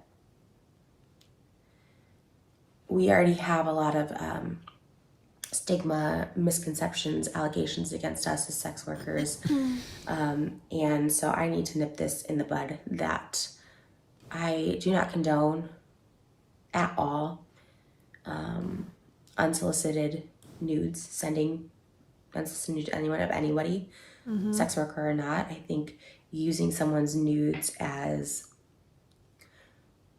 a way to hurt them, make fun of them, make light of them, be mean is the lowest form of human, the lowest form of intelligence. I think that's so inhuman. So she's saying that Colleen sent nudes of Trisha to boys, a 20-year-old and a 14-year-old. Is that what she's saying? I think that's so disgusting for anyone. I'm gonna look it up. Hold on. I missed this part. Last night, the text messages were shown, and it's very clearly from Colleen to a fan. Has over 500,000 views on Twitter that I'm not embarrassed by. I'm embarrassed for her. I try to take myself out of these equations when I'm feeling triggered, and if I were to look at it as it happening to someone else, I wouldn't be humiliated for the person in the photos. I'd be humiliated for the person who sent them. Although it can be humiliating for the person in the photos as well. And it somewhat is embarrassing. I get made fun of all the time for my body, my nudes, even under this person's posts. While I'm thankful he posted them so I could see that this is real, it's hearing all that horrible stuff underneath the photo, like about my body just being messed up or disgusting, and it's a lot. Yes, I'm a sex worker, and yes, I chose this job, and yes, I make money doing it, but it never feels good to have someone just like make fun of your naked body. It's just a really vulnerable thing, and I'm looking for an article that explains what happened, because I feel like she's responding to something that came out, but I don't know what she's talking about. This one says, hold on, while we take a second break on this. Okay, Trisha Paytas breaks silence regarding Colleen Ballinger's accusations. Okay, so it says, she says, Trisha Paytas uploaded a video. That's what we're listening to now. Okay, she clarified her relationship as the two launched the Oversharing podcast earlier this year with 3 episodes released. Okay. Okay, well, that gave me nothing. What is this? Trisha Paytas has finally broken her silence. The creator who launched a podcast with Colleen in May of this year has taken to YouTube to address the fans. I wasn't aware of these recent things that are coming out. Okay. I have a lot of trauma. Okay, she said that. Over the course of her career, Trisha has spoken out about damaging power dynamics in age gap relationships. Okay. Trisha goes on to say she was shocked when she first saw Colleen's messages in the group chats with her fans. I see some Twitter stuff here. Proof of Colleen and her friends having viewing parties for Trisha's porn. She's a subscriber now. When I tell you, she was obsessed. Trisha says Colleen assured her weeks ago that she had never sent photos of Trisha to anyone and that everything was being taken out of context. I don't stand behind Colleen whatsoever. Her video was not there's so much. I'm like so confused. I'm sorry. There's so much here. I thought we were talking about the onstage 16-year-old girl and fans being asked about their virginity. I didn't know anything about pornography being sent to teens. Okay. So this is like, I can't open that on here, obviously, but how did Trisha get access to these group chats? Someone sent them to her, and it's a 14-year-old boy in the past and a 20-year-old boy now. Again, how are these people all communicating? I'm so confused about this whole thing. Let's go back to Trisha, because I can't show nudes with, like, even they're on Twitter. It doesn't matter. YouTube will ban it immediately. So okay, keep going. She's respond. This is hard though, because when Trisha's responding, it's like you're already supposed to know all the details, and I'm like, I am coming into this cold, so I apologize. I'm unsure as to what we're talking about. I thought she was just gonna say, I didn't do a podcast with her. She's a jerk. I don't like this girl. I never liked her, and forget the fact that we started a podcast in May. I didn't know she was involved in the story at all. That's interesting. A little embarrassing, if I'm being honest, but I'm more embarrassed for her that this is the kind of person she is. Like, I'm so embarrassed. Sending these to fans unsolicited, the context of which she was sending these, I don't get the purpose. I don't know if there was an inside joke I'm missing on this. The fan said, hey, congratulations on becoming parents. Which a month later, she just responds with a nude of me and says, you look so pretty in this. And these weren't a long time ago. This is someone well into their 30s, just gave birth sending nudes. And a month prior, I was in her house meeting her child and doing a mukbang, meeting her newborn and doing a mukbang with her. In these texts, there's also friends of hers. They showed the viewing parties that were talked about to make fun of me. They did viewing parties of my adult content to make fun of me. And there's a friend of hers who I actually met as well back in 2018 with his face posing next to explicit images of me. And there was a video of it, and it's a lot. It's a lot.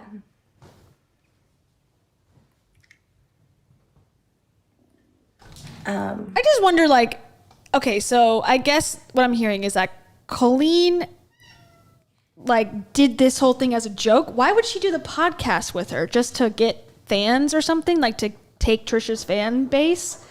Like, I'm misunderstanding, like, why she would get involved if she didn't like her, or if there was some joke or something. Like, why would they do videos together? Just because of, like, business reasons? Like, I guess it's just kind of bizarre that, like, there's this whole secret, like, hate thing going on, and then she's like, oh, come over and do a video at my house. It just seems weird. Okay. What do you have to say about this? I'm confused. It wasn't just one occasion. There was multiple times that she sent just different photos and different positions of me.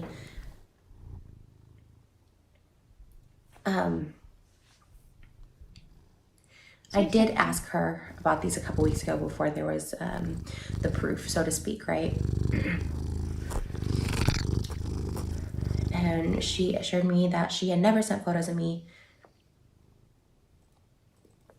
that this one fan who was underage at the time would send photos to her. She's like, no, he was a fan. He sent photos to me and he was obsessed with you. And he would just send me it. And once in a while, I'd like respond to him and be like, hey, okay. That's what she told me a couple weeks ago. There's a clip of her saying she saw a whale squirt, and she wasn't talking about Trisha Paytas. I sent her that as well, and she said everything's taken out of context, like these are lies. And being as I was like her friend and I knew her as a person, I was trusting her, I guess. Because, I mean, overall, who do you trust? Like this person you know in real life, or people you don't know anything about? Also, just a question as well. The people in the group chats that are sending out the screenshots, are they like turning their back now on Colleen? Like they're like, oh, actually, she's a bad person. Are they doing it for clout? Or what's their position? Like they were all into Colleen and messaging her, and Colleen's messaging back. But now that she's canceled, it's like, let's out her, or what? Like, what's their role? How did Trisha get into it? Like, how did she find the text? I don't know who Johnny is. I guess that's a part of the story that I need to understand too, like who that person is. Because it seems like everyone would be on her side, Colleen's side, and like try to protect her, you would imagine, if they were like super fans or whatever. But it seems like they wanted Trisha to know the details after the fact. I guess that's why there's that whole innocent until proven guilty thing.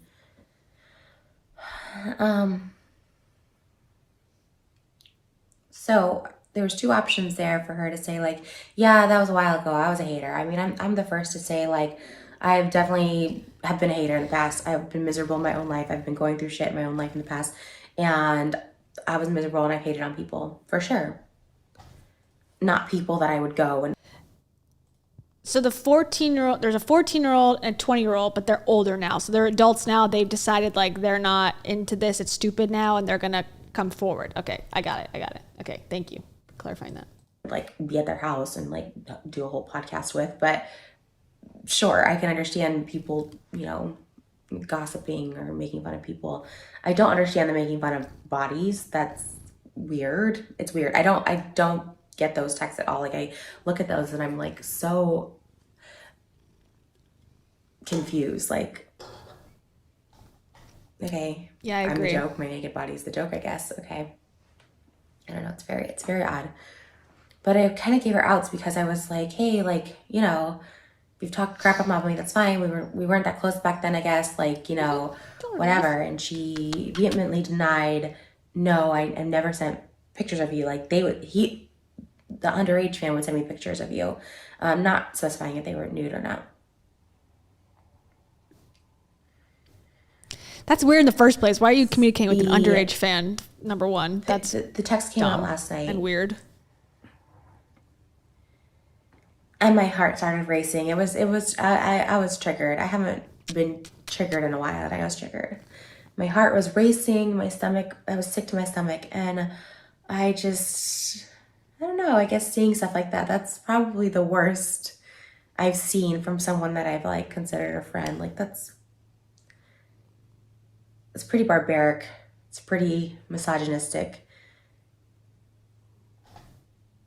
And it is downright cruel. It's a low level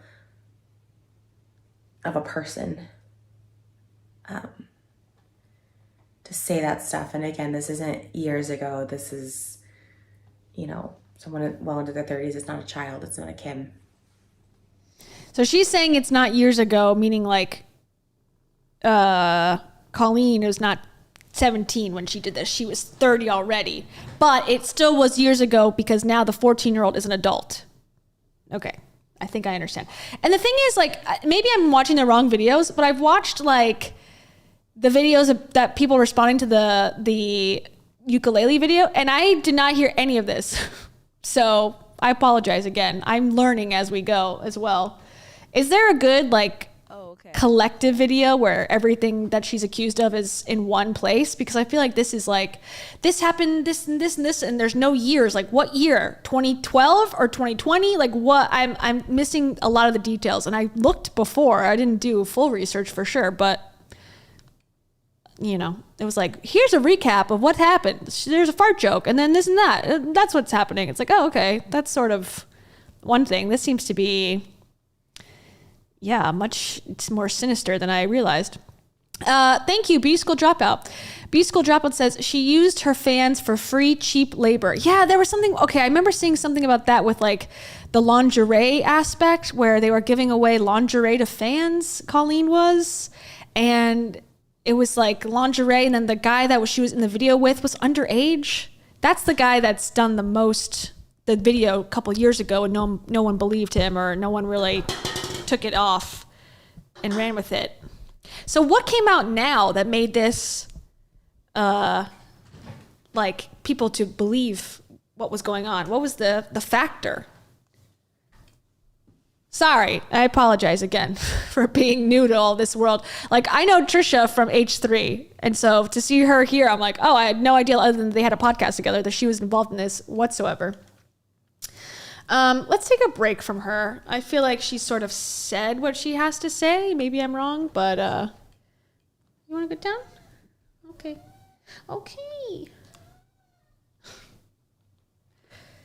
You can sit next to me.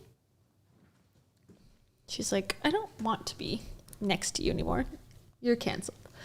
Let me look up. Actually, I'll keep playing it until I find a better video. Let's watch the main accusation video. As of now, recording this, it's the text came out, and the minor fan, who is now an adult, has said that those same pictures were sent to him.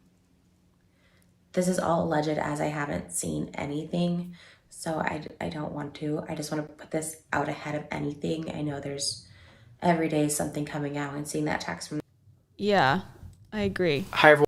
Okay, let's take a second break. Let's switch gears so I can get up to date so I don't look and sound like such an idiot. Okay, Colleen Ballinger, stop lying. This is from Adam McIntyre. This is from 3 years ago. Comments are turned off. It says, this is a video I never ever thought I would make, and my heart breaks making it. My intentions are to tell my side of the story and disassociate myself, as all I am seeing online is theories about what is happening and what I have or have not done. Okay. All right, got it. 25 minutes. Let's go. This is from 3 years ago again. This video begins. I just want to tell you that, I've been making daily videos recently, but I just want to tell you that I'm going to stop for a while, and I am taking a break from just my social medias because there's been a lot of shit going on, which I'll tell you about, but I've just had enough, honestly. So that's where I'm at right now. So I love you all, and I'll see you whenever. This is a video that I never thought I would ever have to make. My intentions behind doing so are that I can disassociate myself from the situation, but also not continuously get asked in future about Colleen and Corey and what happened. Or also hearing things that apparently came from me but I've never said out of my mouth. The purpose behind doing this video is to get my side across and defend myself. As you all know, I was a good friend of Colleen and Corey, and I discovered Miranda Sings in 2012, and I found Colleen through this. I ran a fan page on Instagram that I created in 2014 and a fan page on Twitter that I created in 2013, which I dedicated all of my time to. It was just me supporting the Ballinger family. It was simple. And I've been supporting them all up until recently. I've went to 2 of her shows, 2016 and 2018, and met her both times. After 2016, during a live stream that I'll discuss later, me and Colleen started talking on a more personal level. And by 2017, we were good friends. Or what I would have called good friends.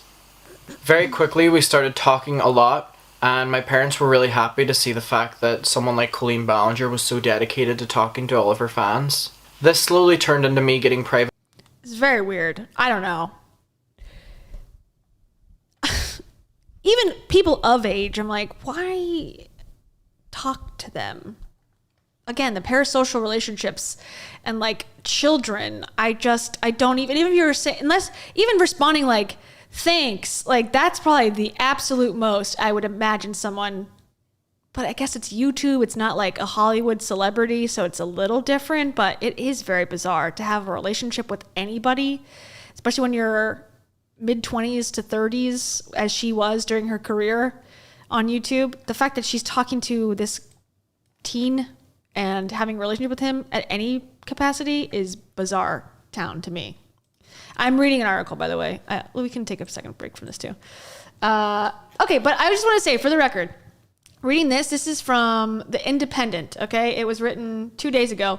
It says, Colleen Ballinger's Everything We Know About the Grooming Allegations Against YouTuber Miranda Sings. Ballinger's 36 is accused of trauma dumping, sending sexually suggestive messages. Okay, sexually suggestive messages is what I heard, which was like, what, are you a virgin? Do you have your period? Like, that's different than sending porn. So that's why I'm like, oh, this is all brand new to me. And developing inappropriate emotional relationships with former fans when they were minors. Yeah, that's what I'm caught up on. I don't know. How is it not parasocial? It's like a person on YouTube and a person watching the YouTube. That's parasocial to me. And it should be. It should remain that way, as a sense of like, unless you want to cross the boundary, which why would you do that with a child? I don't get it. Anyways. Okay. So this basically says Colleen denies the allegations. That's via her ukulele video. Then Adam, we just watched, Adam McIntyre released a video in 2020. That's one we were just watching, where he, claims that basically he developed an inappropriate relationship. It says, in McIntyre's video, the now 22-year-old claimed Ballinger developed an imbalanced, unhealthy friendship with him when he was as young as 13. Okay, That is weird to me, to be friends with a 13-year-old that's not your cousin and you're an adult woman or man, anything. Thank you, Mai. Mai says, an adult fan, Cody, who was part of the chat, came out to validate Adam's experience and apologize for going along with Colleen to make Adam look like a liar. That was the catalyst to this. Oh, okay. Thank you, Mai. I appreciate that. There's a lot of characters and people and players and kids and teens and Trisha Paytas now. Like, I apologize. I feel like I'm sweating here. And this is what I have to say about myself. You look like a Lord of the Rings elf. So, there you go. And also, we're figuring it out, okay, everybody? Okay, we're catching up. We're catching up here. Thank you, Mai. I appreciate that very much. Okay, so Adam said in a tweet addressing the YouTuber's ukulele song, as much as Colleen discredited and made fun of me, I'm glad her video did one thing, show you all exactly the type of evil woman she is, that a lot of us have experienced over the past few years behind the scenes. The mask has slipped. Everyone meet the real Colleen Ballinger. McIntyre reportedly first met Ballinger in 2014 at a tour stop in Dublin during a very professional interaction. 2 years later, they spoke directly during one of Ballinger's live streams in 2016 when one of his comments made McIntyre known to the star. During the live stream, Ballinger reportedly promised she would send some of her ugly and unused clothes to a few of her fans. McIntyre received a set of her underwear shortly after, he said, during his 25-minute YouTube video posted over 3 years ago. McIntyre had also claimed he was part of Colleen's Weenies, a small Twitter group chat with some of her other fans. In a subsequent video posted earlier this month, McIntyre shared screenshots from the private chat in which Ballinger allegedly asked him what's his favorite position. Okay. When he was 13, I'm assuming? In 2016, McIntyre reportedly wrote in the chat that his ass looked good, to which Ballinger allegedly replied, "Pics, Adam." Ballinger previously admitted sending McIntyre a bra and underpants in a 2020 apology video. Okay, was there a ukulele? Hey guys, No. Okay, good. I don't know what part of my brain was missing at the time, she said, but I'm not a monster, I am not a groomer, and I shouldn't kill myself. Okay. People accepted Ballinger's apology at the time, with some turning on McIntyre, who was reportedly called slurs, threatened, and doxxed by Ballinger's fans. Okay, that's typical. I feel like that behavior where it's like, you don't like this person that I like? Well, you deserve to be bullied online. Which I do not condone as well. No, I see that they met in person. At a show of hers, right? In a very professional, at a tour stop of hers. To me, that's still parasocial. It's a fan and a performer. That's not two people, hanging out in the industry. I don't know. That's still, to me, still parasocial. Thank you. What happened? I don't know what that was. I'm sorry. The thing that popped up, I missed it. But thank you to whatever it was. Someone subscribed, I think. Okay. All right, here we go. We're getting into it now. We're understanding better. Okay, so he was then doxxed, threatened by her fans, other fans. Allegations against Ballinger resurfaced earlier this month after another ex-fan, Cody Rance, corroborated McIntyre's claims about the Colony's Weenies private chat in a since-deleted video. Okay, now he deleted the video. Why did he delete his video? Now, several former members of the Miranda Sings fan club have shared their own experiences with Ballinger in interviews with HuffPost UK. Okay, let's look at that. But the only thing is, and I'm not trying to defend anything that she's done, but I don't find it fair that people, I don't know, I just find it sucks that people wait to come out until other people come out, and that's why this stuff festers and gets worse and worse and worse and worse and worse. And I guess people saw Adam post and no one really responded well to him, so they were afraid to come out. But that's sort of the toxic cycle that allows all this stuff to happen, which is I had a bad experience, but I'm not going to say anything because I don't want to be criticized by the fans. I get it, but it sucks because then it's acceptable to come out and tell your story, and it almost feels like, why are you coming out now? But it makes sense because now it's more acceptable, but it sucks because if you came out earlier, it might not have gone as far. maybe. Not to blame, but, you know, it sucks that is how this all happens typically. McIntyre and Ballinger allegedly claimed her husband, Joshua Evans, who was a popular YouTuber at the time, was emotionally abusive towards her on the group chat. And claimed her husband. Okay, so that's who she got a divorce from. After everyone went silent for a second, McIntyre added, and then we're like, oh my God, babe, I'm so sorry. Like before that, we were having a conversation about homework because we were children. Okay, so that is sort of like the emotional dumping part that she talked about, I'm assuming, where she was oversharing about her marriage, to children on a Twitter group. Okay. McIntyre said members of the chat group began to defend Ballinger during her then ongoing divorce from Evans while attacking her former partner on gossip sites or in the comment section of YouTube videos, allegedly spurred by Ballinger herself. Okay, so she's in a divorce. Now she's telling these teenagers, like, my husband is emotionally abusive. And now they're going and like commenting and spamming and saying this guy's emotionally abusive. And she's like, good job. Okay, got it. Okay, Bray, who was 16 when she was part of the private message group, said she felt like Ballinger's bodyguard. Okay, this is a problem too. This is a power dynamic issue. 16 years old, defending a grown woman on the internet. What is going on? Evans denied he was emotionally abusive to Ballinger in an interview with the publication, recalling that he received death threats after the former couple separated. I was so involved in this woman's life that it was embarrassing to look back on, McIntyre said, explaining how Ballinger would trauma dump on him. There were some days on a school night I would be up until 4 a.m. trying to calm her down or try to give her advice. It was a private thing. Oh yeah, very weird. It's creepy and I hate to say illusory, but like she needs real life friends. Like this is not who you go to explain your traumas to a teenager online that's a fan of yours. That's very bizarre behavior.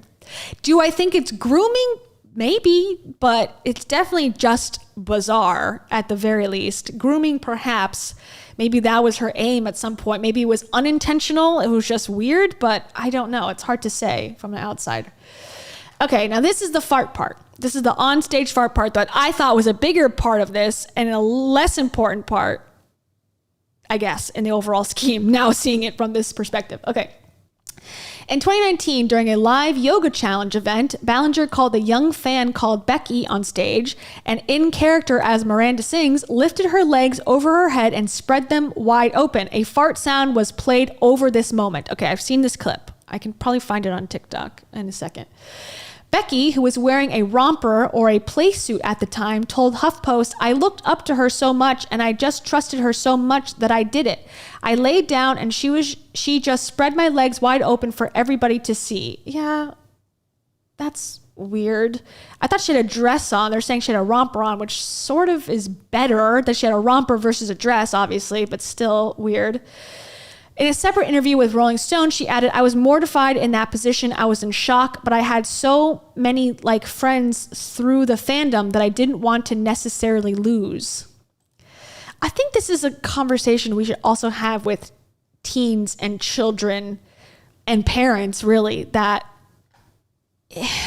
it's difficult because, again, like you're at a live show, she's calling people up on stage or in a public setting. You feel like you're safe there because it's just like an event, but you're underage and she obviously may not know, but also her audience is very young and it's supposed to be a joke, and this character she's portraying is supposed to have like a mental disability, so it's supposed to be part of the joke that she doesn't get social cues, I guess. It's just like, why are we paying for this?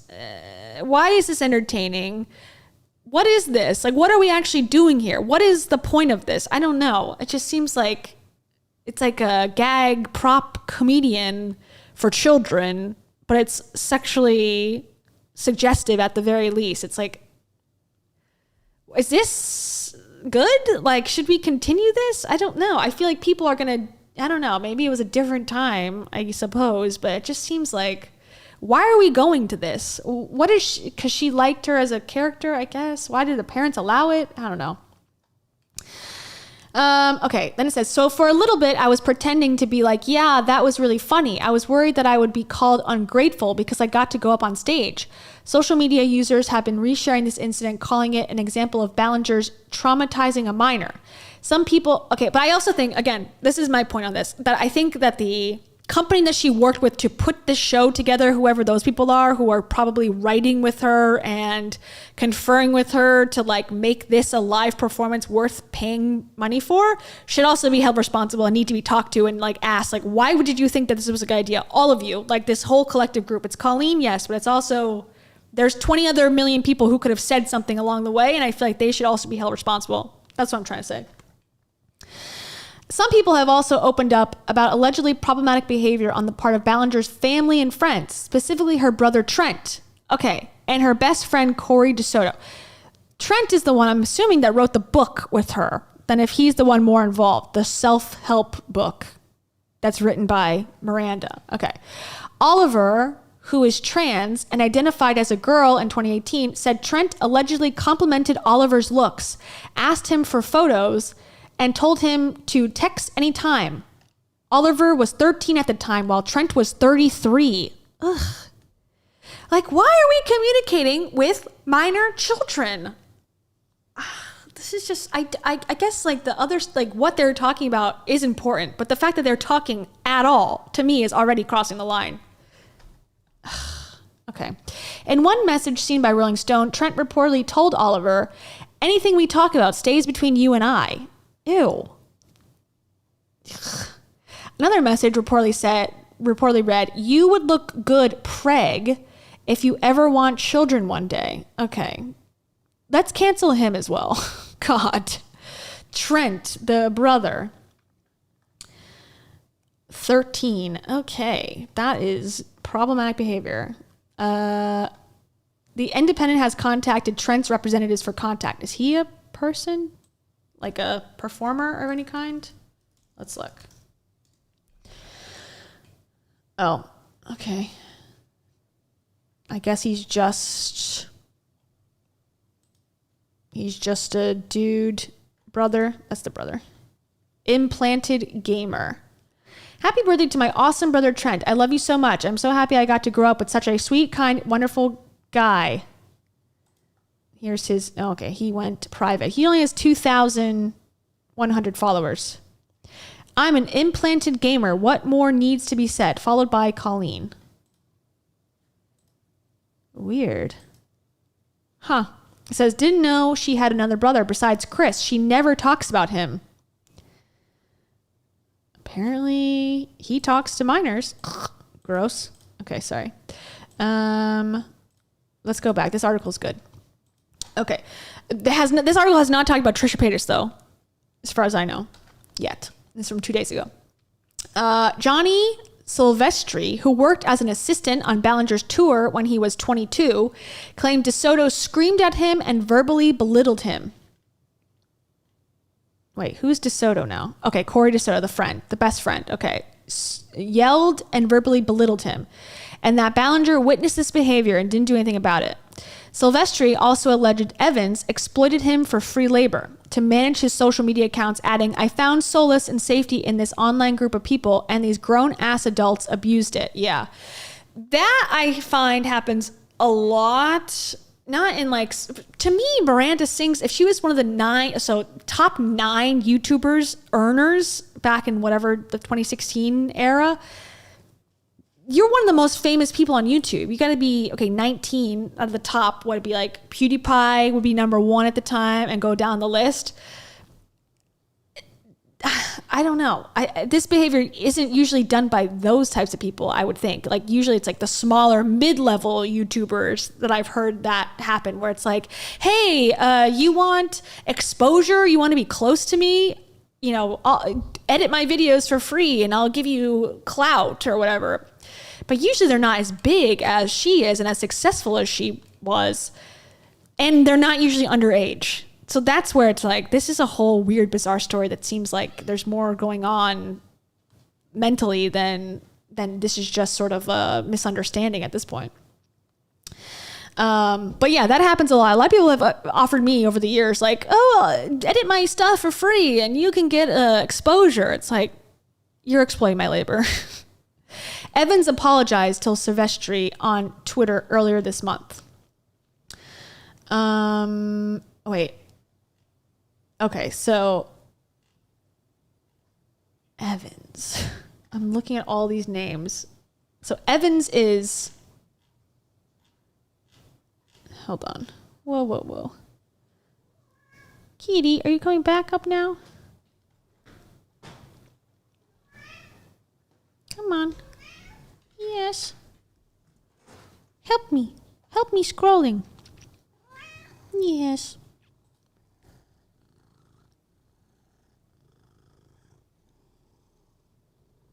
Okay. Ballinger didn't respond to requests for comment from either publication, making her 2020 video the last time she addressed McIntyre's allegations, head on at least. The Independent has contacted her representative for comment, as well as representatives for DeSoto and Trent. Ballinger has not responded to the Independent's request for comment.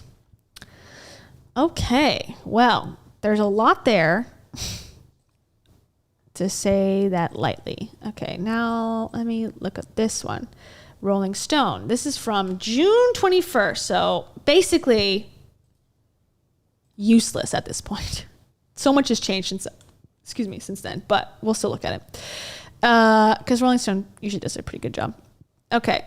Parasocial. There you go. I did not comment that. That's Rolling Stone's opinion, okay? That's parasocial. Evans, the first husband. Okay, got it. Thank you. I gotta make a chart. Evans, Joshua Evans, the first husband. Let me look at him. Who is he? And then Trent. No, Eric is the new husband. This is Joshua Evans. He has 500,000 subs. You can do what you want to do.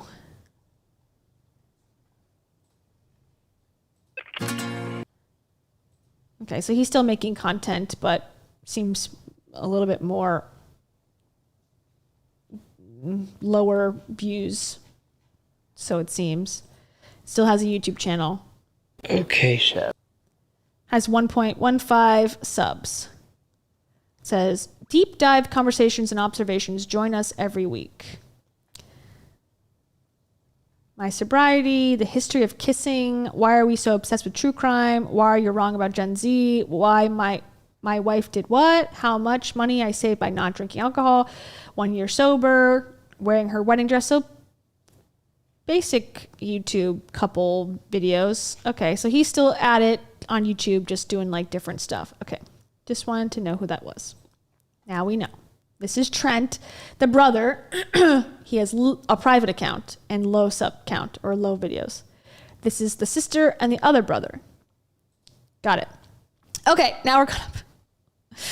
I'm learning. Okay. As a YouTuber, I'm new. Again, I am trying to defend myself. Okay, I'm trying to defend myself. Ready? Trying to defend myself because I didn't get involved in YouTube till 2 years ago. Other than H3, who I discovered 3 years ago. I never watched YouTube very much, especially back in these days. I was a Netflix person, not a YouTube person. And now here we are. I'm definitely both now. I'm a Max fan and also now a YouTuber watcher. Anti-MLM specifically is my niche and still the most I watch.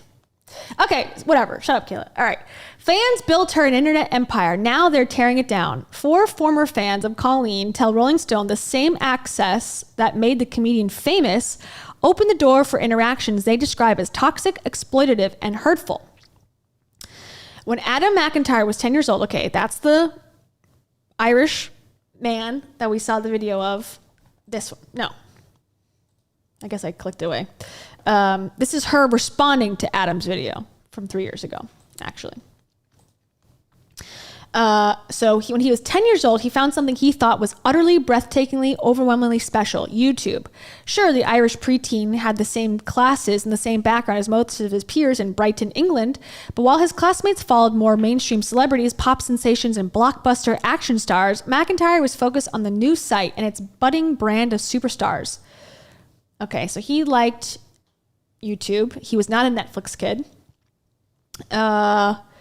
He found a favorite in comedian Colleen Ballinger, but what started as a gradual, offhand interest quickly brought McIntyre into a close friendship with Ballinger that now, at 20, he alleges was exploitative, abusive, and toxic.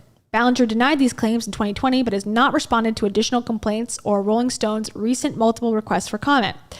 And as more of the first true children of the internet come of age and reevaluate their online relationships with their favorite YouTube stars, another realization is sweeping and shattering internet fandoms. The intimate way early YouTuber stars cultivated relationships with their followers made them famous. It also opened the door for widespread abuse. In the past 3 weeks, Ballinger has been accused of abusing her power and engaging in toxic parasocial relationships with fans. Yes, I agree. Past and current members of her team, including her best friend Corey DeSoto, her ex-husband Joshua Evans, and her brother Trent Ballinger, have also been accused of using Ballinger's fame and access to inappropriately message underage followers. Fans have claimed they were sent inappropriate texts by Trent, asked about their sex lives by Ballinger, and in one case, bullied over their weight by DeSoto. Okay, once again, Corey DeSoto. Let's look up. I'm assuming it's a man. Oh, no. Oh, no. Where'd the clips go? Oops. That's my Photoshop. Stand by. I guess I clicked the wrong button. Where are you, Google? Wait, there it is. Okay. Wow. Hold on, everybody. I'm on the toxic. The details about her divorce. Okay, there. Wait. How did my monitor now? Hold on. My monitor has done something that it's never done before. I can't. Wait, sorry. I'm seeing the comments. Give me a second while I catch up and fix this. Corey is so problematic. Yeah, he's your best friend. Okay. Now look who's the clown strumming their ukulele in response. Yeah, true. Okay, let's see. How did I do that? I clicked one button and my monitor's like screwed up. Oh my God. Okay, hold on. I gotta go to display. I have two monitors and now they're showing the same exact screen, which is not gonna work. Okay. Everybody, don't listen to my... Okay, use as, optimize for, arrange. Okay, we're making progress, guys. I'm sorry. Home theater. What the hell? Main display. Stop mirroring. Okay, now, I don't know what cheat code I just did with my mouse that changed that setting, but here we go. Okay, we're making it work. We're making it work. Okay, back. Haha, okay, we're back. Thank you. Okay, I was going to look up, Corey apparently has infiltrated my computer and caused me to have that malfunction. Okay, here's Trisha Paytas again. I love Romeo and Michelle High School Reunion. Okay, this is from May. So I guess, again, oh, Jojo Siwa. And there's Corey DeSoto. Weird. Okay, so he has 300,000 followers. He, him, Fundly, Colleen's childhood cancer fundraiser. From Colleen Ballinger. Every year for my birthday, I ask the internet to help me raise money for childhood cancer. This year, the fundraiser will be Sunday, December 11th on my YouTube channel. Okay. That's the link he has there. So is he a creator or just a fan of, just a friend and fan of Colleen? Just hangs out with her? I guess, or works with her, I suppose. So, okay, so he's involved with her live shows. I'm seeing here. I'm guessing. Okay, got it. Now we have a look at him. Okay. Let's get out of that. There you go. There's Corey. Okay, now we have seen him. Fans have claimed they were sent inappropriate texts by Trent, asked about their sex lives, and bullied over their weight by DeSoto. McIntyre says the YouTube star created a reputation for personally responding and interacting with fans, a power he claims she took advantage of for content. And 4 other fans tell Rolling Stone that the same access that made Ballinger famous opened the door for behind-the-scenes interactions they describe as toxic, exploitative, and hurtful. Ballinger, Trent, and DeSoto did not respond. Okay. So this is an updated version. When was this posted? This is long. This is an hour and 20 minutes, but it's from 4 weeks ago. Okay, so this might be a good one to watch. It's so long though, but okay. This isn't the first time YouTubers have faced backlash over their interactions with fans. In 2021, beauty guru James Charles admitting to texting 16-year-old fans sexually explicit content, saying that he wasn't aware they were underage at the time. Yeah, and he still is thriving, so it seems, still posting, still having a career and making money. Hasn't canceled him yet. In January, former YouTube star Onision was sued by 2 plaintiffs that alleged he used his channel's popularity to groom them through personal forums while they were 14. Yeah, that's a bad one too. He has repeatedly denied those claims, and mediation is scheduled for late 2023. So while Ballinger's allegations aren't criminal, I guess they could be now, though, if she's sending pornography to minors, right? Or even hint that she's used her power to start sexual relationships. Now, that is true. I have not heard that she has tried to use any of these relationships, DMs, whatever, to actually meet anyone in person to try to have sexual relations with them. I have not heard that. That would be another level up in severity, I believe. Obviously, I mean, come on. Okay, so they're saying that that's not part of it. But according to Sasha Judd, a tech executive, writer, and expert on fandom, it sheds light on how within insular subcultures like YouTube fan groups, stars can hold intense emotional power even when they're not doing anything illegal. Within the subcultures that arise from fandom, there's this idea of capital that's associated with access. Yeah. That's the thing I think we need to have a deeper conversation about. It was about like getting close to these people, having access. It's almost making me feel like, and I talk to people on my DMs all the time on Instagram, or respond, or people send me stuff and I respond. It's almost making me feel like that is inappropriate. And not that they're underage, my God, but like, I hope. I mean, it's also hard to tell on DMs, you know, unless you're asking explicitly like, hey, how old are you? I'm just assuming everyone that's into my content would be older, but you don't really know, I suppose. But it's like, maybe it is part of the problem. Like having access to somebody that you don't know is just problematic and could get more problematic if you allow it to like grow over time.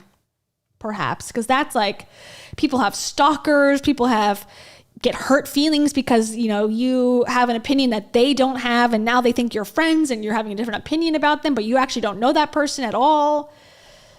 It is a conversation worth having, I think, about creators and viewers and where the line should be drawn, because it's unknown. People, myself included, entered this blindly, you know, thank you. Entered this blindly, you know, as a YouTuber. There's no guidelines where they're like, this is how you should respond to DMs. Like, you just kind of do it and see what happens. And it's not the best for anybody. Anyways, that's a side note. And thank you again. It didn't pop up on here. Let me open up my YouTube. Hold on. I have like 40,000 tabs pulled up now that I had to reshift everything. Let me see. Rachel Diamond. Thank you, Rachel Diamond, for your 3 months. Rachel Diamond says, remember, grooming doesn't have to be sexual. That's true. I guess I don't know the definition of grooming specifically. I thought grooming was grooming for sexual, but maybe I'm wrong about that. And that's a good way to... The practice of preparing or training someone for a particular purpose or activity. Yeah. So it could be a non-sexual power dynamic imbalance relationship. Okay, I hear you. That makes sense. So grooming, but not sexual grooming, so it seems, is what was going on here. Okay, that's interesting. Okay. So while Ballinger has a successful blog account that focuses on her life as a performer, comedian, and mother of three, most people know her for her most famous sketch character, Miranda Sings. The character, whom she debuted in 2008, wears high-waisted pants, slick back hair, and has a drawling nasal voice. Her most telling look is her trademark bright red lipstick drawn far past Ballinger's lips to give Miranda a crazed effect. She's rude, entitled, can't sing, farts and burps for laughs, and shoots down every criticism with the unwavering belief that she'll be famous. And while the costume might have become synonymous with cringe millennial internet humor, Ballinger juxtaposed her sketches with an online persona dedicated to steadfast kindness and positivity. Okay, this is like the Ellen effect. Like, you are sort of a certain way that is questionable in character, but then push kindness and positivity towards everyone else, which attracted a wave of young fans. Ballinger was one of the first YouTube stars to straddle the line between internet famous and real, tangible celebrity, permanently changing those understandings in the process. At the height of her popularity around 2016, Miranda Sings was one of the faces of YouTube stardom. She grew to 10 million subs on her Miranda Sings channel alone, which didn't account for another 10 million subs on her vlog and personal channels. She had countless collaborations with fellow YouTubers, won a 2015 Teen Choice Awards, produced several national and international tours, and had a limited guest run on the Broadway production of Waitress. She was also the first face on pop star Ariana Grande's star-studded Thank You Next music video. Okay, I guess that is the picture. Interviewed on Stephen Colbert and starred in her own Netflix original, okay, we talked about that earlier, called Haters Back Off. Through it all, Ballinger would often include her family and friends like brother Trent Ballinger and best friend Corey DeSoto in her team, featuring them in videos, sketch shows, and fan interactions. Ballinger, like other early YouTubers, was doing it all without established rules, says Jamie Cohen's PhD and assistant professor of digital culture and media at Queen's College, especially when it came to how they interacted with fans. The earliest YouTubers had no real guidance. I don't think YouTubers today or people starting off today have real guidance either, other than seeing people who have gotten in trouble and gotten canceled and not doing what they've done. But there is really no, like, this is the best way to handle these situations. Like, there's obvious ones, like don't go and meet fans in a park or whatever. Obvious, okay. But can you DM them back? Should you? Should you comment back? Should you ignore them? If you have 1 million DMs on your phone and it shows up as like a number, should you open it and then it shows the person that you've read it, or should you not open them at all? Like, it's confusing. I don't know. And the algorithm and social media is to blame as well, I believe, because they tell you if you want to grow fast, you have to respond. If you want to grow fast, if you want to make money, if you want this to be sustainable, you have to like build the community. It's like, so the pressure's on these creators to build a community. Now, she chose to build it with children. That's weird to me, but that is a career path for people. I mean, like Rachel, what's her name? Rachel's channel where she talks to kids about like learning and stuff. Like, she's choosing to target children. Now, I don't think there's anything nefarious, but like, or what's that one? Blippi's a YouTuber that's, chosen children as the target audience. I don't think it's inherently wrong to entertain children on YouTube. It's obviously an accepted form of entertainment, I guess. I'm not a parent, but it seems like parents are okay with it. But the weird part is, how do you deal with the people are DMing you? You're also playing a character. How do you handle that? And there is no right answer. Because if you don't respond, people might say, oh, she's unrelatable, ironically. Or, oh, she thinks she's so famous and all she is a YouTuber. Okay, but then you don't respond, or you don't shake hands at concerts or whatever. And then you're seen as, not being gifting to your fans. But then if you do that, then it could open this door into like this weird shit. And it's like, I don't know. The balance is somewhere, and I don't know I don't know if anyone's been teaching this in any sort of formal way. It'd be interesting to see. Anyways, okay. So we're talking about like, okay, YouTube's, yeah, it says, and it developed into a strange competition where fans themselves felt like if they were noticed by the creator, it gave them power. And at some point, YouTubers learned that parasocial relationships are their success model. I think that's why everyone says, I love you.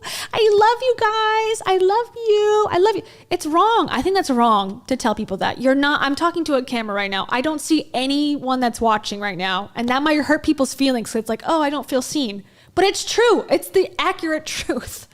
And I really, really, really hate this, that this is like the symptoms of a larger problem, which is feeding the algorithm, chasing the money and the attention span of people, especially young people, and getting them addicted to this type of media. And here we are.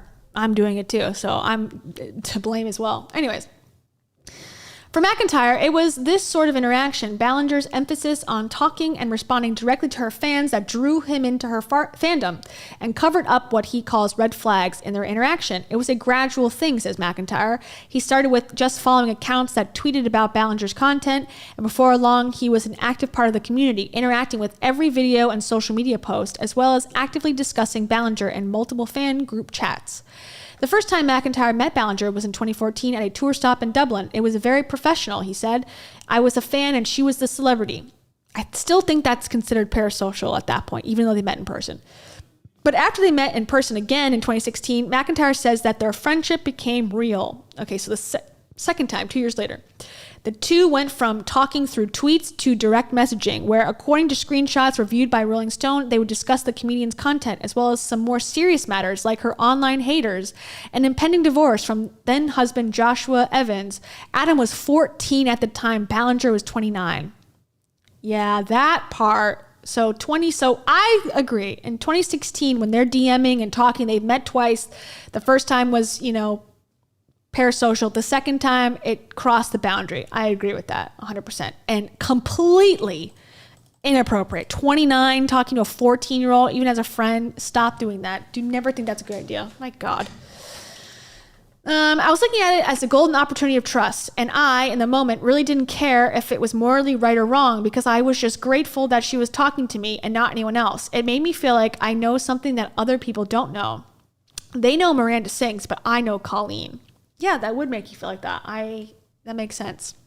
And that's Colleen's fault as the adult for carrying on that type of relationship. In a Twitter group chat called Colleenie's Weenies, Ballinger would send sexually suggestive messages, according to screenshots provided by McIntyre and reviewed by Rolling Stone, asking questions like, "Are you a virgin?" and "What's your fave position?" Once, in response to a message from McIntyre that read, "My ass looks so good today," Ballinger responded, "Pics, Adam." McIntyre first raised alarms about his and Ballinger's interactions in April 2020 after hearing rumors from other fan pages that Ballinger had been discussing him in a negative light. It's like high school. Like, oh, I'm going to talk about this fan that I'm friends with that's a loser. It's very, this is a child. It's very bizarre behavior. Weeks earlier, she had given him the password to her Twitter account, where Adam drafted and posted tweets with her approval. One joke he wrote about Ballinger coming out as a Meghan Trainor fan got major backlash, with hundreds of users deriding it as homophobic, leading to Ballinger deleting it. That April, McIntyre posted a 25-minute video called Colleen Ballinger, Stop Lying. In it, McIntyre said that his friendship with Ballinger was exploitative, alleging the YouTuber used her power to get free labor from him and then dropped him when it was convenient. He added that many of their past conversations had strayed from a typical fan-celebrity relationship to an imbalanced friendship. Yep. I mean, first of all, an adult with a child automatically is an imbalanced friendship. McIntyre also brought up past situations he felt uncomfortable with, issues he said he had previously overlooked because of his friendship. Most specifically, in 2016, Ballinger and DeSoto sent him a lingerie set while on a live stream. McIntyre was one of many fans asking for presents during the stream and initially thought it was funny. In an apology video responding to McIntyre, Ballinger said the gift was a stupid idea, but had been misconstrued as creepy. "I should have never sent that. I don't know what part of my brain was missing at the time, but I'm not a monster, I'm not a groomer, and I shouldn't kill myself." People accepted Ballinger's apology and accused McIntyre of trying to ruin her career. For almost 3 years, according to posts, Adam was called slurs, threatened, and doxxed by her fans. It's unclear whether Ballinger was aware of the fandom's messages towards McIntyre, but she never publicly asked her followers to avoid hate messages. A common tactic used by YouTubers to protect smaller platforms involved in drama. Yes, obviously. I always find it like when I'm talking about something, I'm just assuming everyone here is logical and mature, and I might say like, don't send this person hate, but to me, I'm like, at this point, I'm like, you should know that. Like, that's not going to help anything. Isn't it obvious? But maybe it is important to say that and to make that like abundantly clear, because like it just, maybe that's not clear, especially to children. Like, don't go and harass somebody because I have a certain opinion about something. Like, it just seems to me like, no duh. But maybe that is a tactic that works, I guess. Maybe she should have done something to stop it. When in 2020, in the midst of the pandemic and virtual schooling, McIntyre said the harassment got so bad that it essentially isolated him from everyone he had trusted. It didn't stay that way forever. Less than 2 weeks ago, on June 10th, 2023, Cody Rance, another former member of the Miranda Sings fandom, posted a video that caused opinion to turn. In a now deleted video, Cody, who uses they, them pronouns, confirmed the existence of the group chat called Colleen's Weenies, along with the above-mentioned messages from Ballinger to McIntyre and other minors between 2016 and 2020.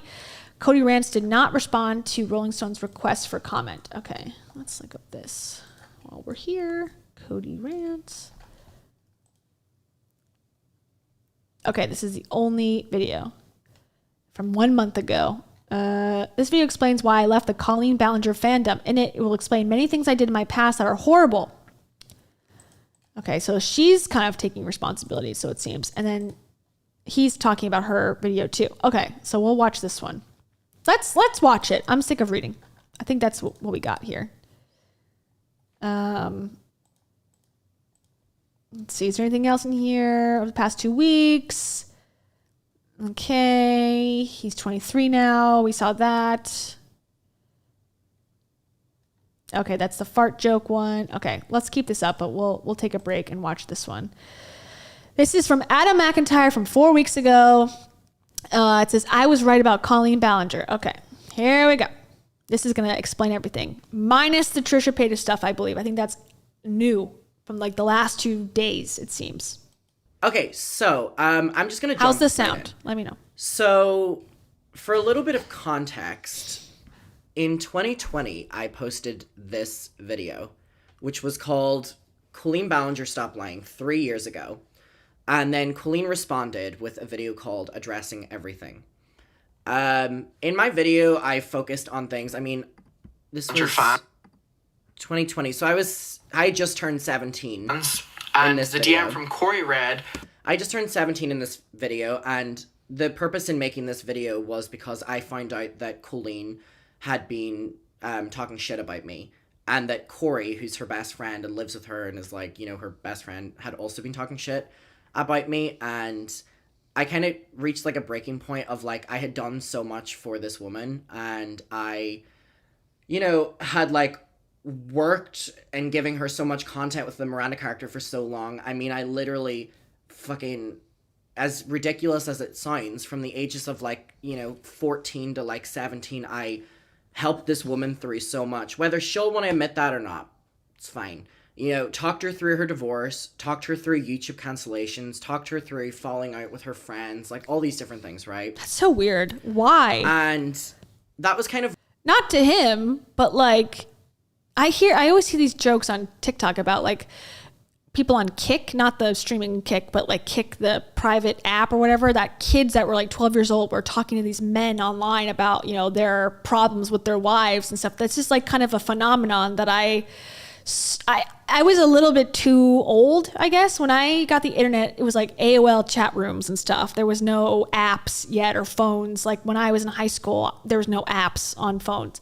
So at least for my phone, it was like more in college when that started for me. So I can't relate as like, oh, I did that when I was a kid. But it seems like this is a common experience for people who are younger than I am, and I'm 32. So that they had these, not necessarily with celebrity people or people creators, but other seemingly adult people, where they would talk about their lives, and then these kids would be responding in some way or trying to support them in their emotional lives. It's interesting. I would like to, explore that in some way as well. I don't know how, but there seems to be a phenomenon there. What my video was focused on. It was focused on that I had really formed a friendship, or what I thought was a friendship, with this woman, and that was my main points. And that never really gets focused on when people bring up the video, which obviously is the worst part about all of this for me personally. But anyway, whenever I posted this video, Colleen came out with a response, which was called Addressing Everything. And in the video, she states that out of respect for me and for my mother, she didn't want to make this video. And she didn't want to talk about me because I was a kid. She focuses on the fact that I was a child. And she didn't want to, send hate my way or anything like that. It's now been confirmed that she was on a smear campaign of me. And my idol, in every sense of the word, was actively trying to take me down. And so there was a video that was posted at the time after I posted my video, from a creator called Cody Tyler, who's in the chat right now. And I knew their video was coming, and their video was basically trying to debunk my entire video. And I knew that the video was created because Colleen wanted the video to be created. The video was the reason that no one really took my video seriously. Cody's video really blew up. And basically, it has been confirmed that Colleen was orchestrating everything through this person, Cody, to try take me down because she didn't want me, having a voice kind of thing. Because there was, so much. So Cody has now posted a video 11 hours ago, basically revealing everything.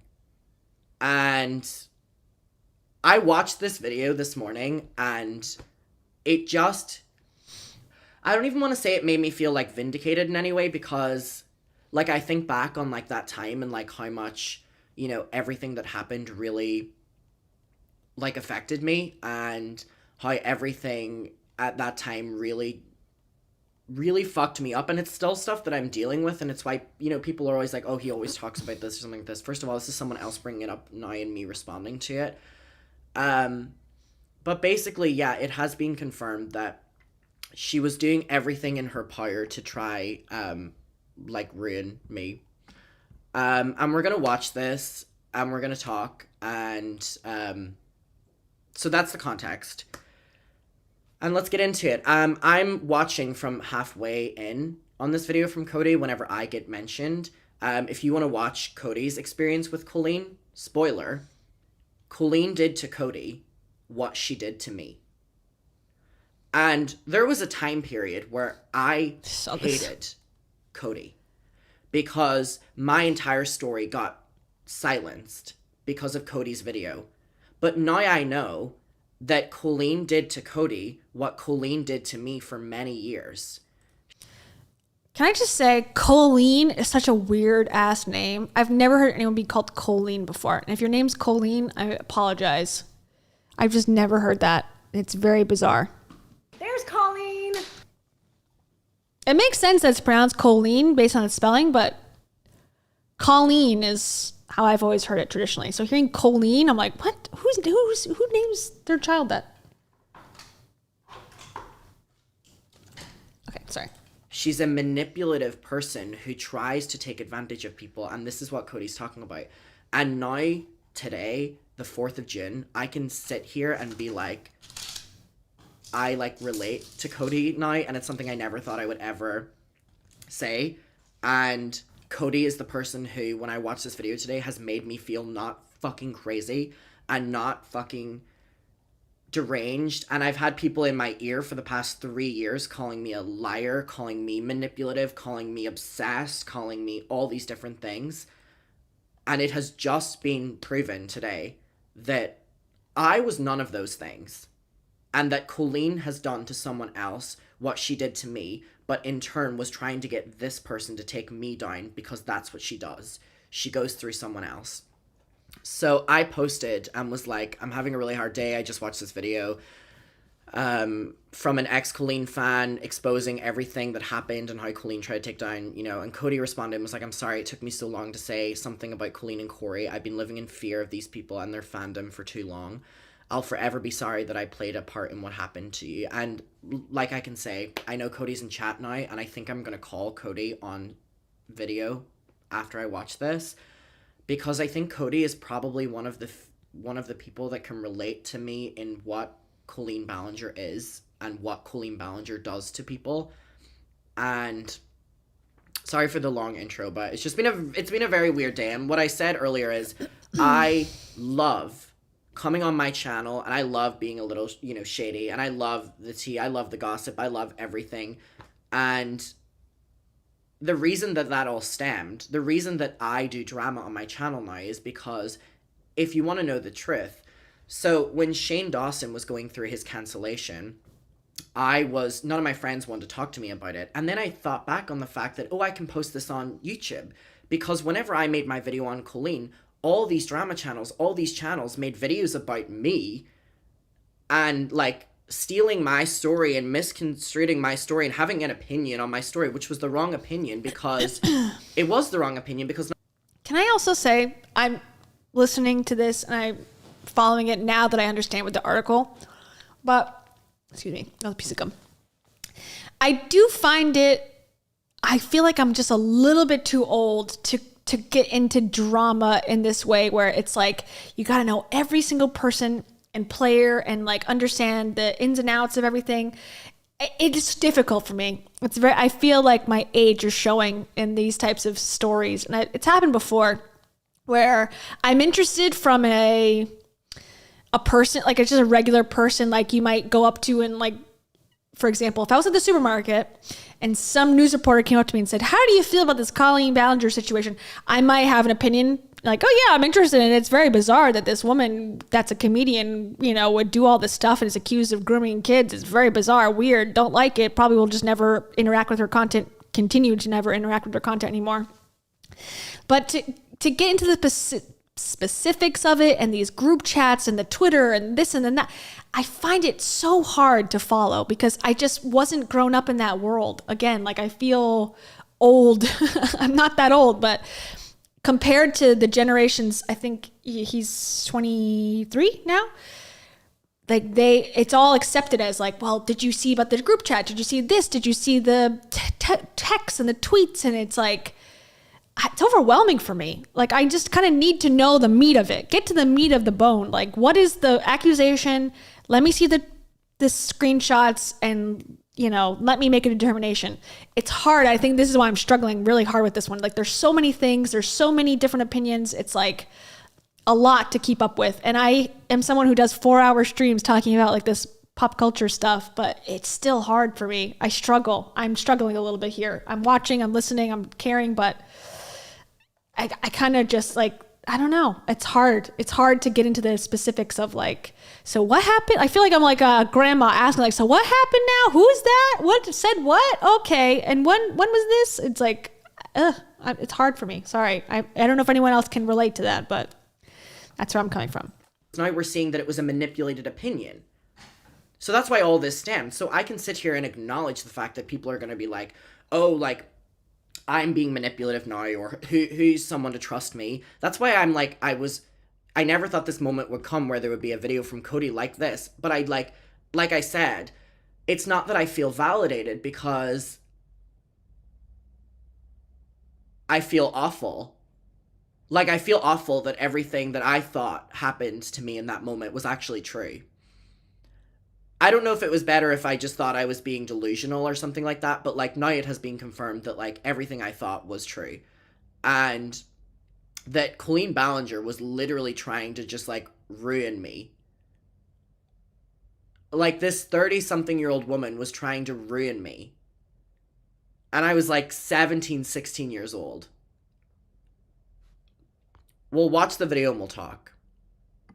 have the Adam McIntyre situation. This happened. I was dealing with the Belux series at the time. So if you haven't watched my Belux series, that's also hot tea. He makes his video about Colleen and like shares all these DMs about Colleen. And I'm like, wow, not her literally manipulating a child to work for her for free, trauma dumping, because that's the phrase for it. It's trauma dumping, not her trauma dumping on a literal child. I was really flabbergasted when this happened. I saw this video and my immediate thought was, what? Like when he started talking about how Colleen would talk about her divorce with him, I'm like, he's So by the way, for context, Cody was also in the fandom. That's how we knew each other. Literal child. Why are you trauma dumping on a child? Like, you're a grown adult. Like, maybe get a therapist. That was one of my issues. Yeah. I would trauma dump in group chats when I should have been trauma dumping to a therapist. You know, I should have been paying him hundreds of dollars to listen to my problems. I try really hard as an adult to not talk about my problems with other friends of mine because they're not being paid to listen to that. And if I need to talk about trauma, I should not give that trauma to other people. Because I've had friends do that to me and I've politely told them, do not give your trauma to me, get a therapist or get a journal. I was talking to Spill Stash like in DMs about it. So I want to show you this as well. I was having a conversation with Spill Stash about Corey and his likes after the Adam McIntyre video dropped. And so I screen recorded this and I want to show it to you. I literally said, he's bullying a child, I'm heated.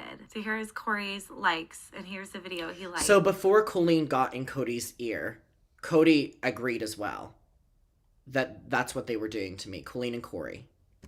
So I did get sent the lingerie and immediately they took it away. My mom kept So like a deep fried edit making fun of me. Because she was so shocked. With like clown music and stuff, by the way, trying to highlight that I was a liar or that I was manipulative or that I was fucking crazy or something. This grown man Corey was doing this. I don't know which way this goes. So this was what Corey was doing, okay? That's what Corey was doing.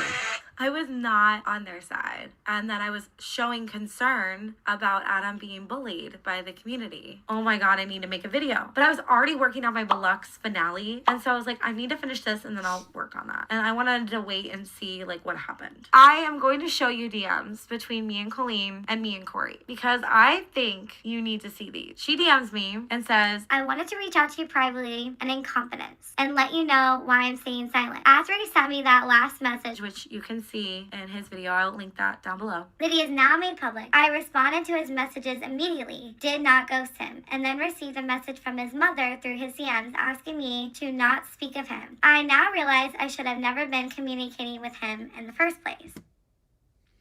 So she acknowledges she shouldn't have been speaking to me whenever I was a child. However, she's now opening up to someone else, trying to get them to ruin me.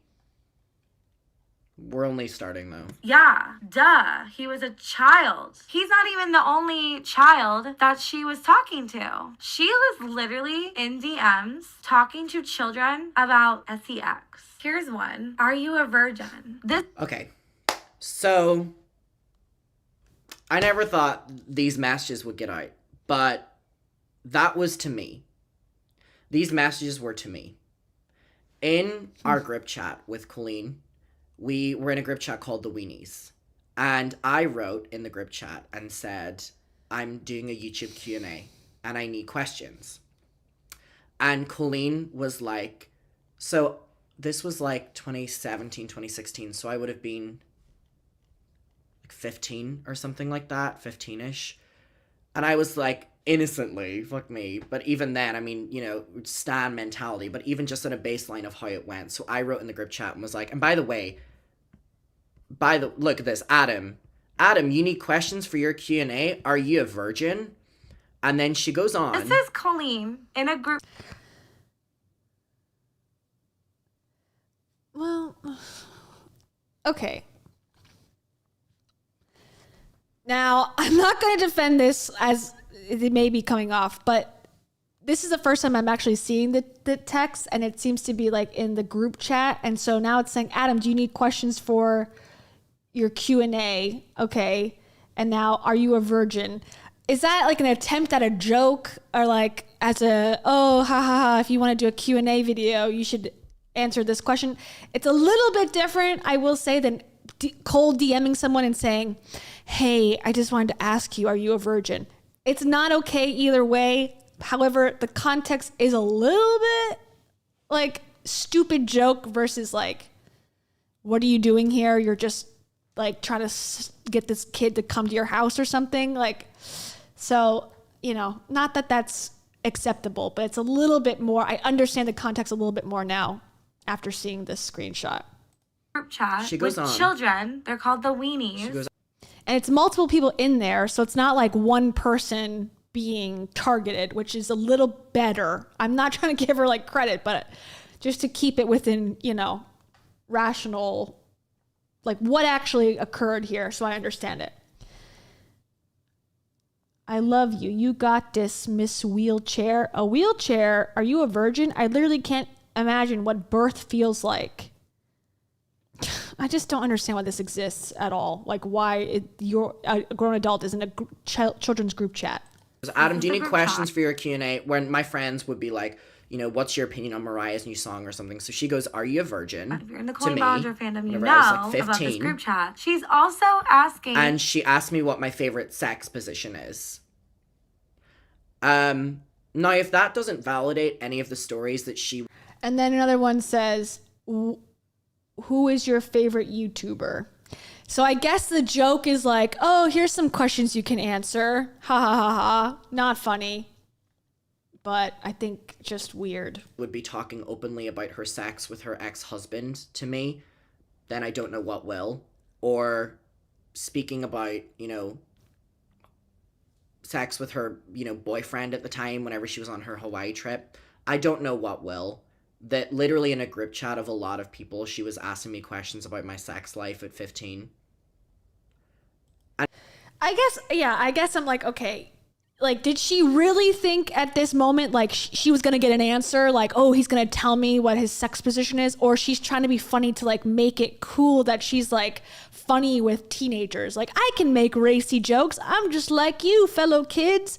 Again, either way, it's wrong. It's weird. It's a little different than, like, I agree with what the article said. Like, I didn't get the vibe that she's trying to specifically target him to have her, like, have some sort of sexual relationship. That's the vibe I'm getting. Because some of the articles, it's not clear that that's not true.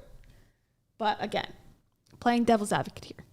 And by the way, these messages were not even leaked by me. Someone in that group chat started leaking all of this stuff because someone else in this chat knew that this was wrong. And I think now that, like, I'm 20 and I'm so embarrassed that, like, I was, like, ever engaging in this. And then I think on it and I'm like, if I would have said it to myself, which is, like, the worst part about this, if I would have went back and said to myself, like, back then and been like, this is inappropriate or this is rude or whatever like that, I would have told you that, oh, but she's talking to me. You know, she's acknowledging me. Like, she, you know, all these people in the group chat, but I'm the only one that she's talking to. Eugenia Cooney's in this chat room right now. Interesting. Yeah, I think it's just weird. I think Colleen seems to have some sort of, like, infantilization of herself. Like, she believes she is younger than she is or something. I don't know. I'm trying to understand it, I guess. And I would have, you know, justified it by being like, oh, but she wants to talk to me. But the talking to me was stuff like that. And, like, to see these messages now is just so fucking weird. And the fact that it's not even, like, me, like, doing it.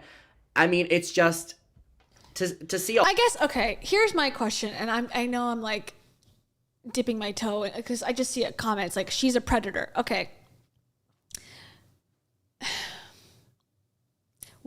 If somebody is, I don't know. I wonder if some words should be reserved for certain things. Like, if a man or a woman is saying, "Hey, little child, come to my house right now," or whatever, or on these shows, these, like, child predator shows, and they're showing up, like, what word can we use for that specifically so it shows how serious and how bad it is compared to something like this, which is bad but not the same thing? I feel like that's where people get away with saying, people get mad about anything. They just cancel me for no reason, and they get all this like support because it's like, oh my God, they're being ridiculous. Everything is wrong. Everything's bad. Like, people can't do anything anymore. I wish there were certain words that would like define the different levels, the spectrum of mistakes, of bad behavior, because I feel like it gives people this like almost leverage to push back and go, they're being crazy. Look, I just said this. It's not a big deal. When it is a big deal, but it's not the predator thing that is a worse thing. Does that make sense? I feel like everyone's gonna be like, you're making light of something, it's very bad. It's like, yes, it is, but there's a comparison. I wish there was words that would better define them. Anyways. All this is just like really... What's your favorite really position? Weird. These are children. And like one of the things that And by the way, I didn't even include that in my video. I don't know. And maybe this, again, too controversial of an opinion, but it's like, yes, they're all abusers, but isn't the person who's doing less, like, isn't that letting the person who's doing more off the hook by just putting them all into the same category? I don't know. I felt that about other things too in the past, and people have disagreed with me. So I understand the pushback, but she's a predator. But is there a worse word that we could use for people who are, targeting children in a more aggressive way? Or are they all anything is wrong and we should never categorize it past that? Maybe that's the answer. I don't know. I'm just saying. Because in my video, the only reason I made my video was just because I felt that I lost a friend and I wanted to focus on that. There was so much that I never said. Okay, I'm not talking about sending porn to children. I'm talking about specifically this text right here. That's it. And all I'm saying is, should there be better words or not? I'm open to interpretations and opinions. So much that I never, even still to this day, because I didn't want my video to be about that. I didn't want to focus on that. I didn't want to talk about these conversations she had with me because I was just happy she was talking to me. Oh my God, Eugenia's in the chat. Hi, Eugenia. You shouldn't be embarrassed. She definitely should have known not to be talking to you like that. Hi, Eugenia. Thank you for being here. I hope you're doing well. You know what I mean? Like, I didn't say that in my videos. So if they're going to go on this campaign that I was trying to ruin her career, why wouldn't I have included any of that? I wasn't the one that included any of that. I think it's interesting from the Colleen Ballinger situation. Here is a screenshot from the video. This is about when Colleen was queer baiting. I made a video on that. This whole situation I thought was Colleen. Found out from this video. So if you don't know the context of this, basically, so she gave me the password for the Miranda Sings account. After years of me giving her content for Miranda anyway, me and my friend, we would literally just give her like, tweets to use and stuff, and they would be the ones that would go fucking viral, of course. She ended up like gave me her password for her account so I could tweet on her account. And I did a tweet which was Miranda Sings coming out as a Meghan Trainor fan. Which, by the way, I still think is ironically, it's ironic. It's ironic. How stupid is that? Miranda Sings coming out as a Meghan Trainor fan. Like, it's ironic because it's not funny. So anyway, that turned into a big, and she approved of it. I sent her everything and she said, go for it. And after it, when she was getting criticism, she puts the blame on me, says like, I'm now getting cancelled, all like this. But I loved everything you did on the account today. It was only when she started getting backlash for it that's when she turned on me and she started shit-talking me to other fans, saying that I was trying to ruin her, that I was trying to take her down, that I was a really inappropriate person, that I was the worst. Like, I don't want to get ahead of myself here, but that's the context of that. That Adam posted that the queer baiting thing was actually Adam. I'm not even mad because like he's a kid. It doesn't matter. He's a child. Children make mistakes, A lot of people were mad at Adam now. Okay. She's like, am I gonna get in trouble? Be careful. Second break. Beauty School Dropout. Thank you very much, Beauty School Dropout. Beauty School Dropout says predatory, seeking to exploit or oppress others. Free labor. Predatory, seeking to exploit or oppress others. Free labor. I don't know the question exactly. Are you asking me? I think what he's saying is that he did a bunch of tweets and stuff for her. So that was the free labor part. And the predatory, seeking to exploit or oppress others. I guess, and I know everyone's mad at me and I apologize. So I understand if you hate me. But I just think what I'm saying here is like, it's an hour and 20 minutes of this thing, and it's like, I just wish it was a little clearer, I guess. And so it does lose the context when we talk about all these different elements of the story. It's like, let's just get to the point and see what it is. I feel like I'm old. I don't know. Let's see, what else? Rachel says, thank you, Rachel. Rachel says, Kayla, you got to read the chat. I see everyone's mad. I agree. I'm seeing it, sort of. I am not on the mango frequency. I actually am super upset by this discussion. Kia, a similar situation happened to me, and it truly began a lot of my mental health issues. I don't disagree. I'm sorry. I don't know how, I know how I offended people. I'm just saying that, like, saying someone's a predator and someone's a worse predator is a good thing to do. So we should categorize where things come from. But, like I said, I don't know. Maybe I'm wrong. I'm not saying that this is fine. Yes, we know we have proof of inappropriate sexual content being shared with minors. Okay. There's so much more. Yeah. I'm interested in talking about all of it. Exploitative. Saying things like this keeps Colleen's fans harassing victims like Adam. It's not murky. I'm reading the chat. I'm reading it. I promise you. Kia, you're causing harm right now with minimizing the harm her behavior has done. Okay. I don't think I'm minimizing it at all. I think it's very bad, but I'm just saying there's different ones. There are different words like predator and super predator. That's what I was saying. I don't know. I guess it's being misconstrued. Okay. Anything else I should stop or read? Anything specifically? Yeah, maybe I'm just old. Maybe I'm just too old for this. I'm sorry, everybody. Maybe I should just go. I don't think this is my content because I am missing the point, I guess. I got it, but now I feel like I'm missing it. So I apologize. I don't mean to offend anybody, obviously. And I'm not trying to minimize any of your issues, traumas, past experiences, or whatsoever. I think I'm just being misinterpreted exactly what I'm trying to say, which is why live streams are hard. And the toxic train is putting me on the tracks now. So if you think I'm defending Colleen, I'm not, but I understand why you'd think that because of what I said, I guess. Anyways, yeah, I don't know. That's an hour and a half of video that I think I don't have time to watch right now and mental energy myself. So I'm going to end the stream now. I'm sorry that everyone's offended. Not everybody, but some people are. And yeah, I don't support Colleen, just for the record, at all, or what she did.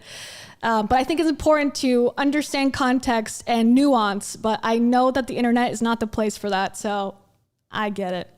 I hear you. So, all right, let's cut it and save myself from this nightmare. Okay, bye, everybody. I will be back some point later in the future. Goodbye.